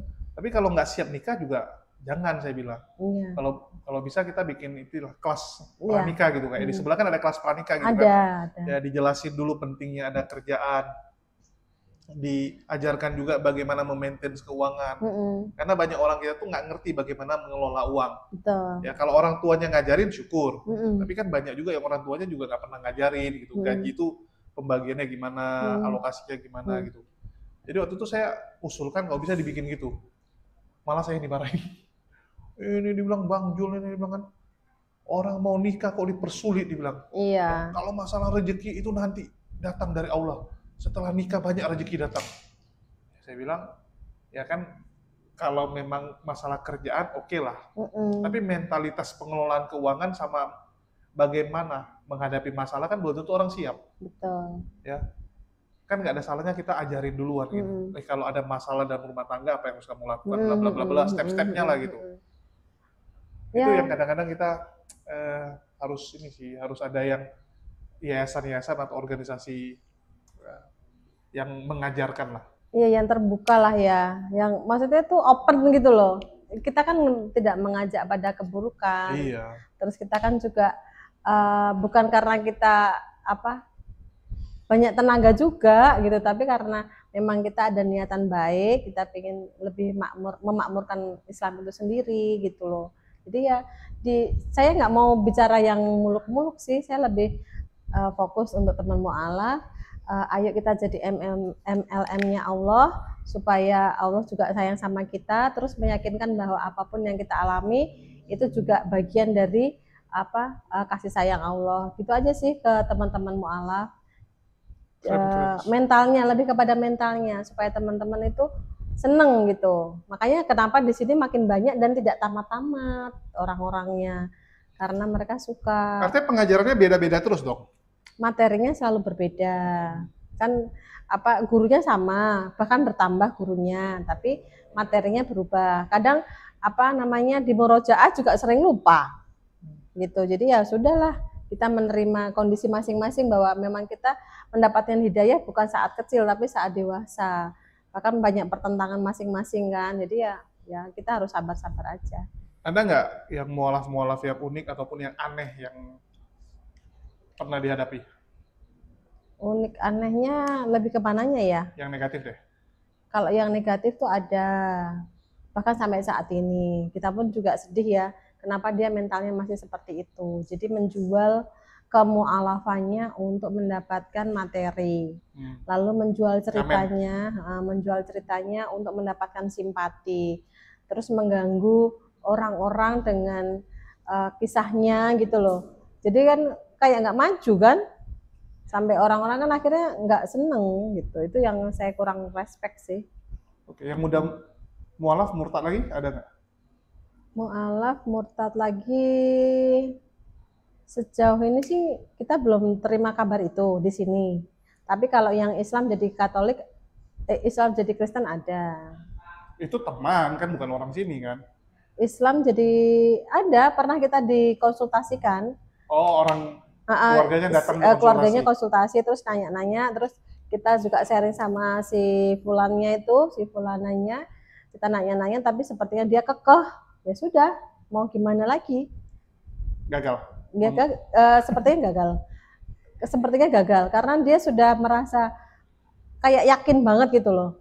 Kita kasih pemikiran-pemikiran yang masuk akal dan sebagainya, tetap dia nggak menerima itu, ya berarti kan ya sudah, dia sudah dewasa kan. Apa ya, kalau pakai perasaan kadang susah sih. Saya kemarin nangani satu, bayangin, Islam dinikahi sama cowok Katolik yang mualaf, dan ternyata mualafnya supaya untuk narik dia jadi Katolik, ya. Dan waktu nikah, setelah itu dia ikut suaminya jadi Katolik, nikahnya Islam loh padahal, nikahnya Islam, nggak lama kemudian ditarik ke Katolik, dan waktu dia hamil karena suaminya nggak beres, ya memang suaminya itu suka sekali membuat orang murtad. Istrinya ditinggal, terus yang bantu dia. Gara-gara waktu suaminya cabut, gereja itu bantuin dia.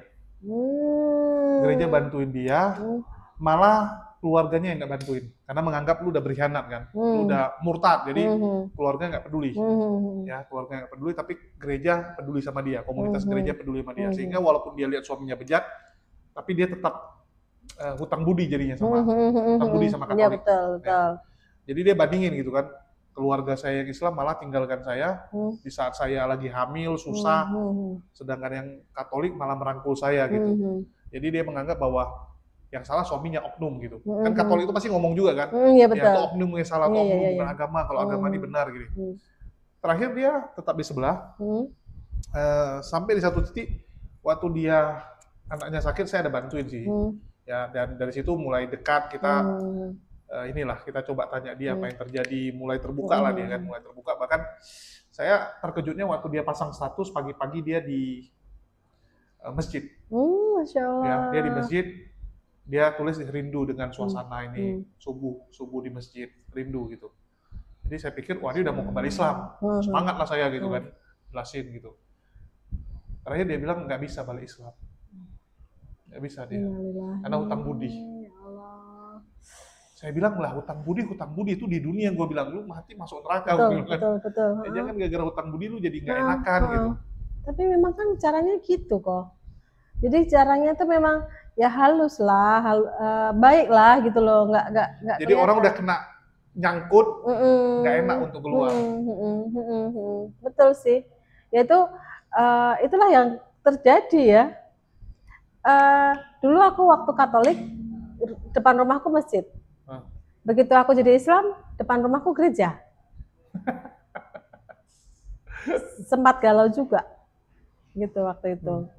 Tapi ya mau gimana lagi gitu kan, udah maksudnya gini, aku sudah memutuskan aku jadi Islam, ya aku harus sungguh-sungguh di Islam. Memutuskan atau memang udah mendapatkan bahwa Islam ini yang benar? Aku sudah merasakan Islam itu yang benar. Jadi sudah merasa masalah oknumnya itu yang membuat aku jadi drop, tapi mungkin ini cara Allah ya untuk mendidik aku supaya aku kuat di Islam.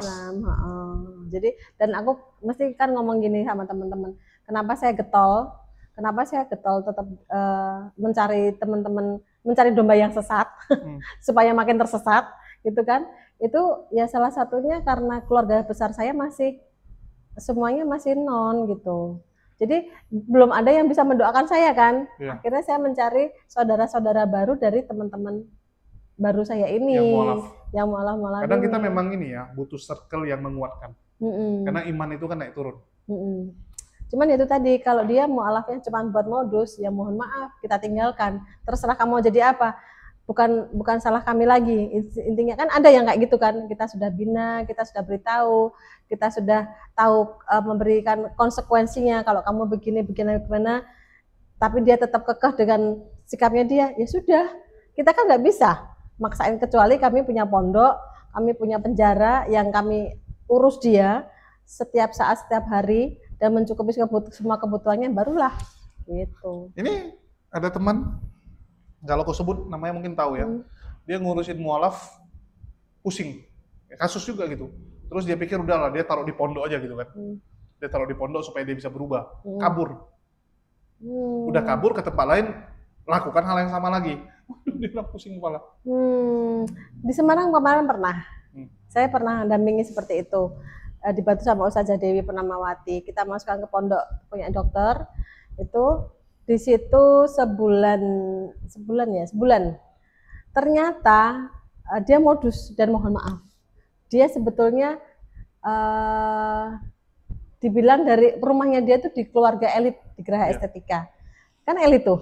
Nah, nggak tahu lah saya, karena bukan orang sini. Dan Chinese juga gitu. Jadi banyak yang kasihan, tapi ternyata dia dimasukkan di pondok situ. Tadinya dia bilang mau belajar, ternyata enggak.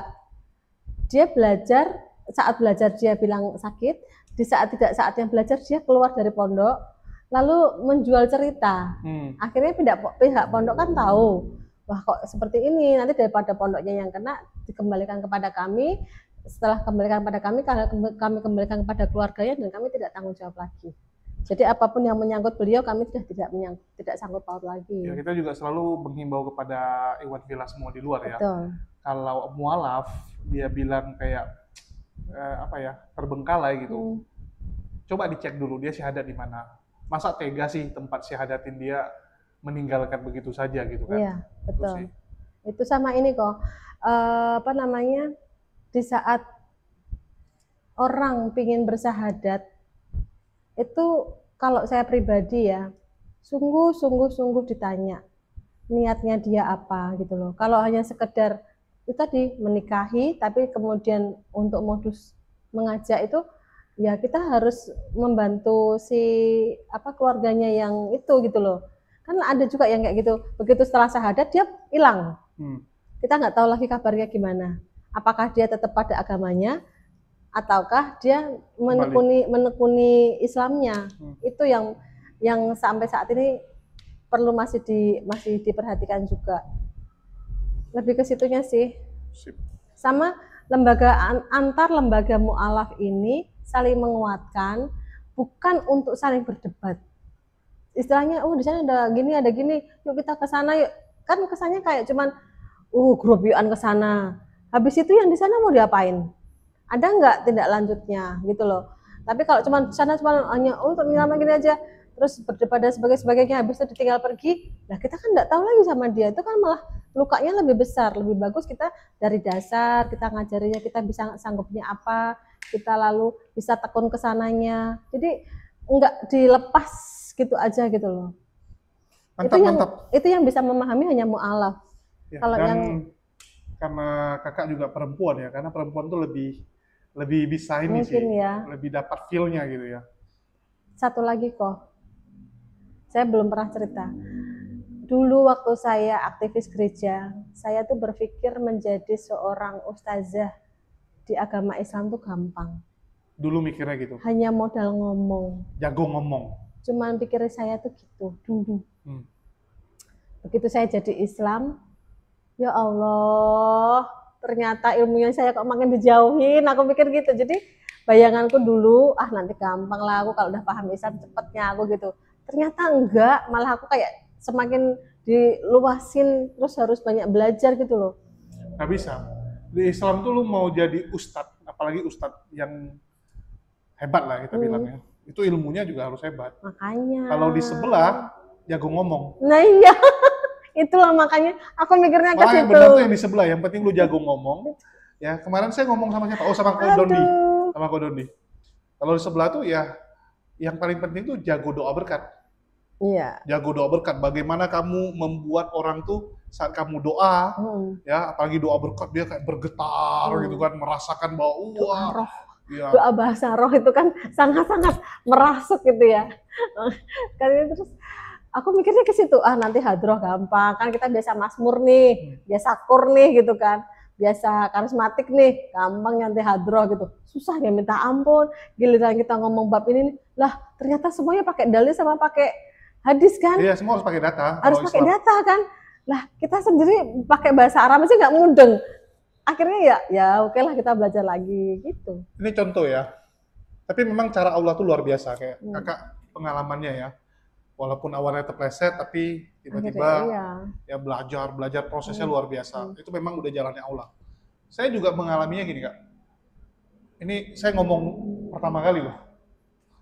Dulu saya termasuk nggak suka yang namanya orang-orang yang terlalu lebay agama lah. Ustadz kah, Habib kah, atau apapun lah. Bahkan saya termasuk yang dulu nggak suka Habib. Ini jangan marah ya teman-teman ya. Soalnya sekarang ada dua kubu. Nggak suka. Bahkan ya bisa dibilang termasuk yang benar-benar nggak suka lah. Ya, suka. Sampai di satu titik Allah balik itu semua. Kalau bisa dibilang Chinese untuk sekarang ini paling banyak nomor kontak habaib mungkin saya. Masya Allah. Ya. Gara-gara saya temani teman saya, Gus Wafi ya. Kalau Gus Wafi biasa nih teman-teman udah tahu lah. Jadi setiap Gus Wafi di Jakarta saya temani ke rumah Habib ini, acara kajian ini, apapun gitu kan. Jadi kenalan semua. Di situ saya mulai melihat bahwa ternyata mereka tuh tidak seperti atau sejelek yang dijelekkan media. Betul. Kadang media ini lebay gitu. Iya, betul. Ya. Media ini yang jahat kadang-kadang gitu. Media ini kan bisa menggambarkan orang tuh dari baik jadi jahat. Dari jahat bisa jadi baik. Iya, suka-suka mereka. Kita lihatlah ada beberapa sosok petinggi negeri ini lah. Dulu digambarkan sebagai orang yang sangat baik. Tiba-tiba sekarang digambarkan jadi jahat. Iya, benar. Tiba-tiba masyarakat jadi benci dia gitu. Iya. Kemarin perasaan sayang. Nggak sampai satu waktu berubah gitu. Gila saya bilang media nih. Ya sekali lagi, bagi teman-teman ada yang bilang, tapi kan ada yang jahat-jahat juga, ada yang nggak benar juga. Benar, oknum. Ujungnya oknum, sama kayak kita bilang gini lah. Orang Chinese ataupun orang Sunda, ya Apakah semua orang Sunda baik? Ya nggak mungkin. Enggak. Nggak mungkin. Nah. Ya. Begitu juga kalau dibilang Habib tuh semua baik nggak? Enggak, Pasti enggak ada yang- juga. Pasti ada yang nggak Ya, benar. ya Kalian betul. nanya ke mereka juga mereka akui. Ada oknum-oknum yang nggak benar. Betul. Cuman ingat tanggung jawab mereka dan dosa mereka tuh bisa berkali-kali Iya. lipat. Ya, itu yang pertama. Yang Allah balikkan saya dalam pemahaman itu. Ya, membuat saya melihat dari sisi yang berbeda. Terus kedua, dulu saya sering ngejek gini. Banyak ustadz-ustadz tuh, santri-santri terutama, saya berpikir ini orang kok nggak sekolah gitu. Sekolahnya dari kecil sekolah santri Islam aja gitu kan. Nggak belajar yang lain gitu. Jadi saya berpikir bahwa mereka ini mungkin nggak pintar-pintar amat gitu. Ya. Terus Gus Wafi itu, ya saya kan sama dia kadang-kadang barengan terus gitu, termasuk malam. Waktu itu jam berapa ya? Udah mau jam 12 atau jam 11 gitu. Gus Wafi bilang, Kojul jangan ganggu ya, dia bilang, aku mau belajar nih, ada kitab baru, dia bilang, untuk kajian besok, dia bilang, untuk bahan dia. Ya aku bilang, ya udah, aku nonton TikTok aja gitu kan, lu mau apa ya terserah gitu kan. Udah aku di tempat tidur nonton TikTok, sampai ketiduran. Ya. Besoknya, ya saya lihat buku dia itu benar-benar udah dibaca dia. Loh, kapan dibacanya aku pikir kan? Dan apa? Dia udah sambil nulis tuh, sambil nulis di bukunya tuh buku tulis, dia tulisin tuh pindahin, dia tulisin yang penting-pentingnya, dia rangkumkan, Ya, dia benar, rangkumkan yang di kitab itu. dirangkum. Aku bilang, kapan Ustaz? Aku bilang, kapan Ustaz buat nih kan? Ya, tadi malam dia bilang belajar gitu kan. Udah bisa, aku bilang. Dia bilang bisa gitu. Masa cepat kali gue pikir. Gimana cara satu buku tuh dipelajari dalam satu malam? Kita waktu kecil mau ujian, Bacanya aja. belajar aja tuh besok lupa semua juga. Udah setengah mati malamnya belajar, besok Ya, lupa. benar. Yang nyangkut cuma berapa? Saya tes. Isi materi yang di kitab itu bisa dia rupanya. Jadi saya bilang, ternyata Allah kasih kemudahan kadang-kadang. Kan kita nggak percaya orang bisa hafalan, bisa Betul, gitu. iya. Ternyata para hafiz-hafiz itu memang dikasih kelebihan sama Allah untuk belajar tuh cepat. Iya. Belajar tuh cepat. Dulu saya nggak percaya. Sampai saya uji sendiri, rupanya benaran. Iya kok, di sini juga gitu. Di sekolah malam kan juga gitu. Ada yang daya tangkapnya tuh cepet banget.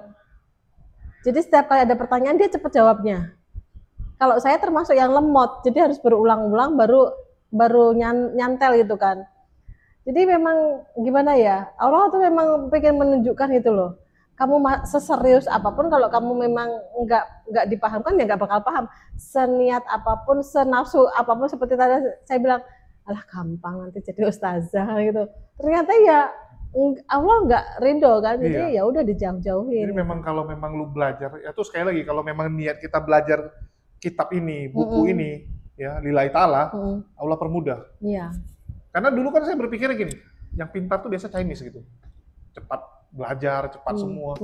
Begitu saya lihat loh, rupanya santri-santri ternyata pintar juga, walaupun kita lihat kadang-kadang kayak nggak ngerti tentang dunia. Kalau kita bahas mobil nggak ngerti dia, kita bahas negara di luar nggak ngerti gitu. Iya. Tapi Allah kasih kelebihan di sisi lain. Iya, betul sih. Bener sih. Tapi itu tadi kok, saya lebih kepada, ya mohon maaf sih, mungkin secara keilmuan saya enggak ya. Saya tuh pinginnya antara hablum minanas sama hablum minallah tuh sama. Harus dua-dua kuat. Jangan cuman Allahnya yang kuat. Jadi kan itu kan urusan Allah sama kita kan urusan pribadi. Betul. Tapi kita ke manusianya kalau nggak baik kan juga nggak bisa. Nah, itu yang saya pingin bisa dilihat gitu loh, bahwa oh ya kamu Islam tapi kamu baik kok sama semua gitu loh. Jadi nggak mentang-mentang wis Islam terus di sini mau apa tuh namanya zikir, sholat, kaji gitu terus gitu, enggak gitu. Jadi kita bisa membuktikan aku baik kok sama kamu gitu. Ya karena kita gini kadang ya, saya paling miris kalau baca berita tiba-tiba ada tetangganya mati, meninggal nih tetangganya.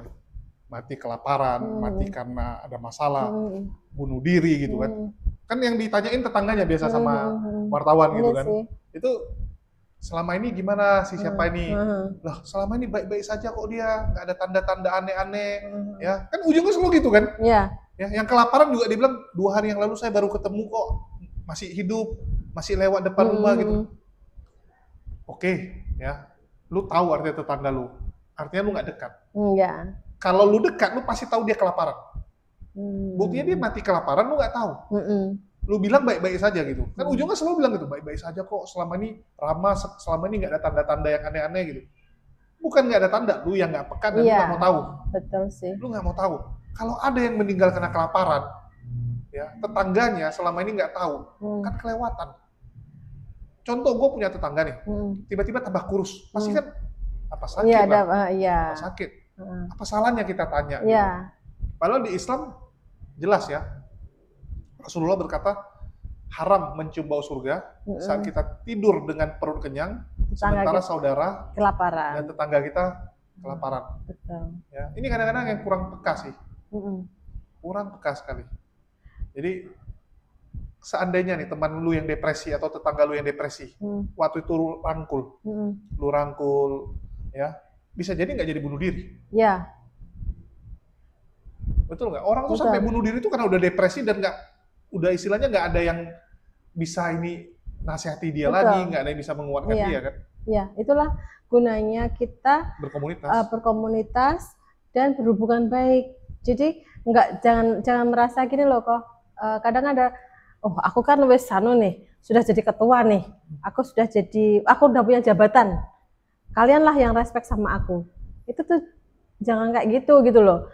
Melainkan, oh kita sudah diberikan amanah sama Allah, kita punya jabatan, kita punya power, ya kita manfaatkan itu untuk bisa menolong sebanyak-banyaknya.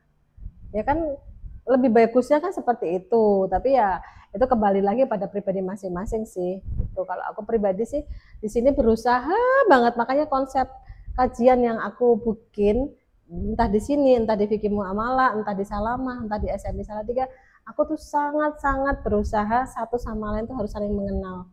Minimal tuh, oh Bu A, oh Bu B, oh Bu C, loh Bu D kok nggak datang kenapa? Gitu. Atau Pak ini kok nggak datang? Jadi dihargai. Manusia kan paling sering dihargai, diingat gitu. Karena susahnya gini, kadang kita berpikir, oh si kawan ini nggak curhat sama kita kok. Masalahnya nggak semua orang, ya kalau dia susah dia akan cerita. Memang ada sebagian orang dia akan cerita, kayak contoh misalnya dia lapar. Ada orang mungkin dia akan cerita, oh saya lapar butuh makan gitu. Tapi ada orang juga memilih ya udah diamin gitu sampai dia mati kelaparan sendiri gitu. Jadi kita kadang-kadang harus inilah peka. Itulah ini juga lebih ditanamkan kepada ulama-ulama yang sudah memahami ilmu dan mempunyai jamaah. Mereka kan punya suara, jadi bisa menyampaikan bahwa jadilah Islam yang betul-betul Islam gitu loh, bukan cuma agama aja yang Islam, tapi Islam yang sungguh-sungguh. Sama tetanggamu kanan kirimu saling sapa gitu. Masa ya orang Islam dari kecil bisa, mu'alaf tuh belajarnya lebih getol ya daripada kita. Ya iyalah, secara kami kan ketinggalan ilmunya jauh banget nih. Sekian lamanya dari kecil kami nggak dapat didikan ilmu. Saya diketawain sama anak SD belum bisa baca Al-Quran, ya saya nggak marah. Saya malah bilang, saya bangga, aku bilang gitu. Harusnya kalian yang malu, udah umur segitu nggak bisa baca Al-Quran. Aku bilang gitu. Kan saya umurnya masih kecil, gitu. Masih 9 tahun. Kan masih imut jadinya. Gitu. Dibandingkan yang udah 20 tahun, kalau nggak bisa baca Al-Quran kan ya kebangetan gitu. Sip. Artinya luar biasa nih. Kita kembali ke SMI-nya. Apalagi nih program ke depannya? Ya, SMI itu selalu ada program. Kenapa? Karena saya pingin teman-teman itu yang tadinya hanya kenal cover luarnya itu bisa kenal lebih dekat lagi, mengakrabkan satu sama lain. Jadi ilmu tuh betul-betul bisa diamalkan gitu loh kok. Jadi program SMI itu selalu rutin dari tabligh akbar mu'alaf, dari bingkisan Idul Fitri, dari kurban untuk mu'alaf, lalu ada miladnya SMI sendiri, terus kita juga ada rihlahnya juga gitu tuh. Itu rutin. Nah, kalau kayak gitu kan juga kami tidak pernah menyimpan dana lama. Ada kegiatan baru kami cari dana. Nggak ada kegiatan ya kami nggak cari dana. Tapi minimal kan buat kontrakan selalu harus ada gitu. Lebih diutamakan itulah ya. Iyalah. Kalau nggak ada tempat ya kacau juga. Kalau ada yang mau nawarin hibah pakai, tapi begitu kita lihat bangunannya kita juga serem-serem sedep juga sih gitu. Takutnya gini, udah bangunannya nanti direnovasi, udah dibagusin, diminta. Kita kan malah yang yang susah, bingung lagi cari tempat. Tuh, alhamdulillahnya kan kita di sini diizinkan kontrak, tapi nggak boleh langsung panjang karena mungkin yang punya rumah takut ya kalau kita nggak cocok, terus nanti malah gimana-gimana. Akhirnya baru 1 tahun di sini. Moga-moga bisa selamanya. Kan ini nggak ada yang make, gitu daripada terbengkalai gitu. Ya moga-moga bisa punya tanah sendiri, punya rumah sendiri gitu. Amin. Orang Islam tuh kaya-kaya, rumahnya besar-besar, gede-gede. Cuman nggak ada yang mau ngasih ke kita. Seandainya ada yang mau ngasih ya, kan kita bisa Bukan bikin sih. apa? Apa ya? Kadang-kadang orang itu pengen lihat nih hasilnya apa aja yang sudah dibuat gitu. Karena kan kita nggak pungkiri ya, banyak juga yang nggak amanah. Ya, banyak. Tapi kita harus kenapa akui. kok kalau yang komunitas mualaf udah namanya gede, gampang banget kok? Contoh? Itu Oh, gampang banget itu dapat apa tuh hibah-hibahan gitu, ya wakaf-wakafan gitu, gampang banget dia. betul. Tapi kan di balik itu semua juga ada tanggung jawab. Pasti dituntut juga tanggung jawabnya kan. Iya sih. Ya itu kembali lagi kalau kita bisa amanah, kita bisa bagus, pasti orang percaya lah. Amin. Yes. Moga-moga sekolah mualaf bisa membuktikan Amin, itu. Dan sejauh ini di sini tuh cuman ahwat. Kebanyakan ahwat yang mau belajar, ibu-ibu, umahat yang mau belajar. Tapi saya kadang-kadang salutnya tuh malah dengan ibu-ibu. Dulu saya punya program tuh bantuin mualaf untuk usaha. Sampai sekarang lagi mulai jalan lagi. Dulu sempat berhenti. Namanya GEMA kan, Gerakan Ekonomi Mualaf Mandiri. Mau dong? Nanti kita ngomong ya. nanti. Asik. Jadi waktu kita jalan, waktu itu saya bantu yang di Makassar. Karena waktu itu saya masih di Medan, yang saya kan nggak punya mualaf saya. Ya, saya juga nggak ikut yayasan mualaf. Waktu itu ditawarin tapi nggak mau. Ya, mualaf yang di Makassar, tempatnya Bang Suma. Oh. Ya. Terus kita bantu tuh beberapa. Yang berhasil selalu ibu-ibu. Oh iya lah. Karena mungkin ibu-ibu tuh karena yang pertama lebih nggak neko-neko kan, karena Iya. hidupnya gimana cara dia harus besarin anak kan. Iya. Jadi memang harus survive gitu. Dibandingkan dengan ya mohon maaf ya, bukannya kita bedakan ya. Apalagi yang lajang-lajang laki gitu kan, biasa lebih cepat nyerah. Ya karena menurut mereka udah gagal cabut gitu kan. Kalau yang perempuan ini kan apalagi udah punya tanggungan anak, dia wajib hidup soalnya. Ya. Dan alhamdulillah berhasil. Gema. Ya. Bahkan satu berhasil jadi salah satu ini sama kayak Kak Natali gitu. Sering diundang untuk jadi motivator. Jadi mualaf terbaik di provinsi Sumsel. Masya Sumsel. Allah. Seandainya mualaf itu juga terutama di sekolah mualaf tiap tahun ada yang diberangkatin umroh gitu loh kok. Amin. Amin. Kan lumayan kok. Kita dari sejak awal berdiri belum ada yang diberangkatin umroh. Ini iklan. Harapan. Bagi teman-teman yang mau memberangkatkan atau punya program. Kadang-kadang di luar ada sih yang punya program. Amin. Tuh, jadi ya saya nggak berhenti untuk tetap berusaha. Soalnya teman-teman mualaf tuh bagi saya tuh jangan sampai kalian itu mengeluh tentang ekonomi gitu loh. Jangan sampai, karena apa? Gini loh, Allah itu sudah ngasih banyak kemudahan, sudah ngasih banyak nikmat. Tinggal kita mau bergerak apa enggak. Terus kalau kamu di sana ketemu lagi cuman ngeluh lagi tuh, terus selama ini jadinya apa? Nah itu saya berusaha teman-teman khususnya di sekolah mualaf itu jangan seperti itu gitu. Dan kita tetap pengurus tuh berupaya gimana caranya kalau memang kalian butuh modal usaha, kita berusaha banget untuk bisa ada modal usaha dan bisa membuktikan. Jadi misalnya saat ini diberi modal usaha, entah bulan apa atau tahun keberapa kalian harus bisa memberikan modal itu juga untuk orang lain gitu. Jadi jangan habis gitu aja. Itu yang saya terapkan sama Mbak Selvi juga di sini gitu. Kita ada usaha, kita ada jualan juga, gitu. Wajib ada ini sih memang. Semua yayasan mualaf itu kalau bisa memang harus ada unit usaha sih. Nah. Dan di mana unit usaha itu kalau bisa di copy untuk mualaf-mualafnya. Nah, itu maksud saya juga pinginnya seperti itu. Jadi teman-teman jangan ada alasan lagi gitu loh. Aku tuh nggak bisa ini, nggak bisa itu gitu. Supaya mereka juga bisa berswadaya, bisa buktiin. Tuh. Yoi. Tuh kok. Oke, mungkin ada lagi tambahan nasihat nih untuk teman-teman yang masih bimbang di luar sana, terutama memilih Islam atau agama lain gitu kan. Kan banyak juga orang yang KTP-nya beragama, tapi sebenarnya dia sendiri udah ateis. Iya sih, iya. Jangankan orang lain, anak saya juga pernah ngomong, mama aku ateis aja daripada aku pusing. Gitu. Tapi itu tadi, jangan sampailah ateis ya. Teman-teman di luar sana tuh jangan sampai ateis, karena apa? Kalau ateis itu berarti sudah sangat-sangat tidak meyakini adanya Tuhan. Terus kalau misalnya disuruh mau memilih agama apa, saya pribadi itu memang lebih kepada kamu mau belajar sungguh-sungguh, kamu akan menemukan kebenarannya. Tapi kalau kamu mengikuti nafsu, mengikuti enaknya dunia, ya kamu tetap akan dibingungkan dengan pilihanmu yang sekarang ini. Karena kalau memang kita mau belajar sungguh-sungguh, itu kita akan menemukan kebenarannya. Oh, ternyata agama yang lurus dan benar itu apa.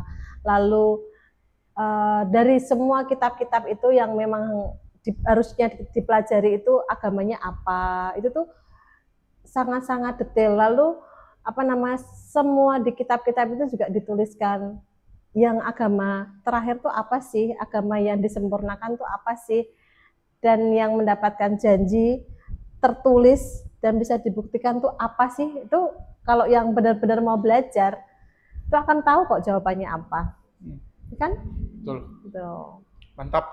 Ya, itu bagi teman-teman yang ada di Semarang, terutama para mualaf ya yang ingin belajar, boleh nih bergabung di Sekolah Mualaf Indonesia. Betul. Dapat menghubungi Mbak Natali ya. Iya dong.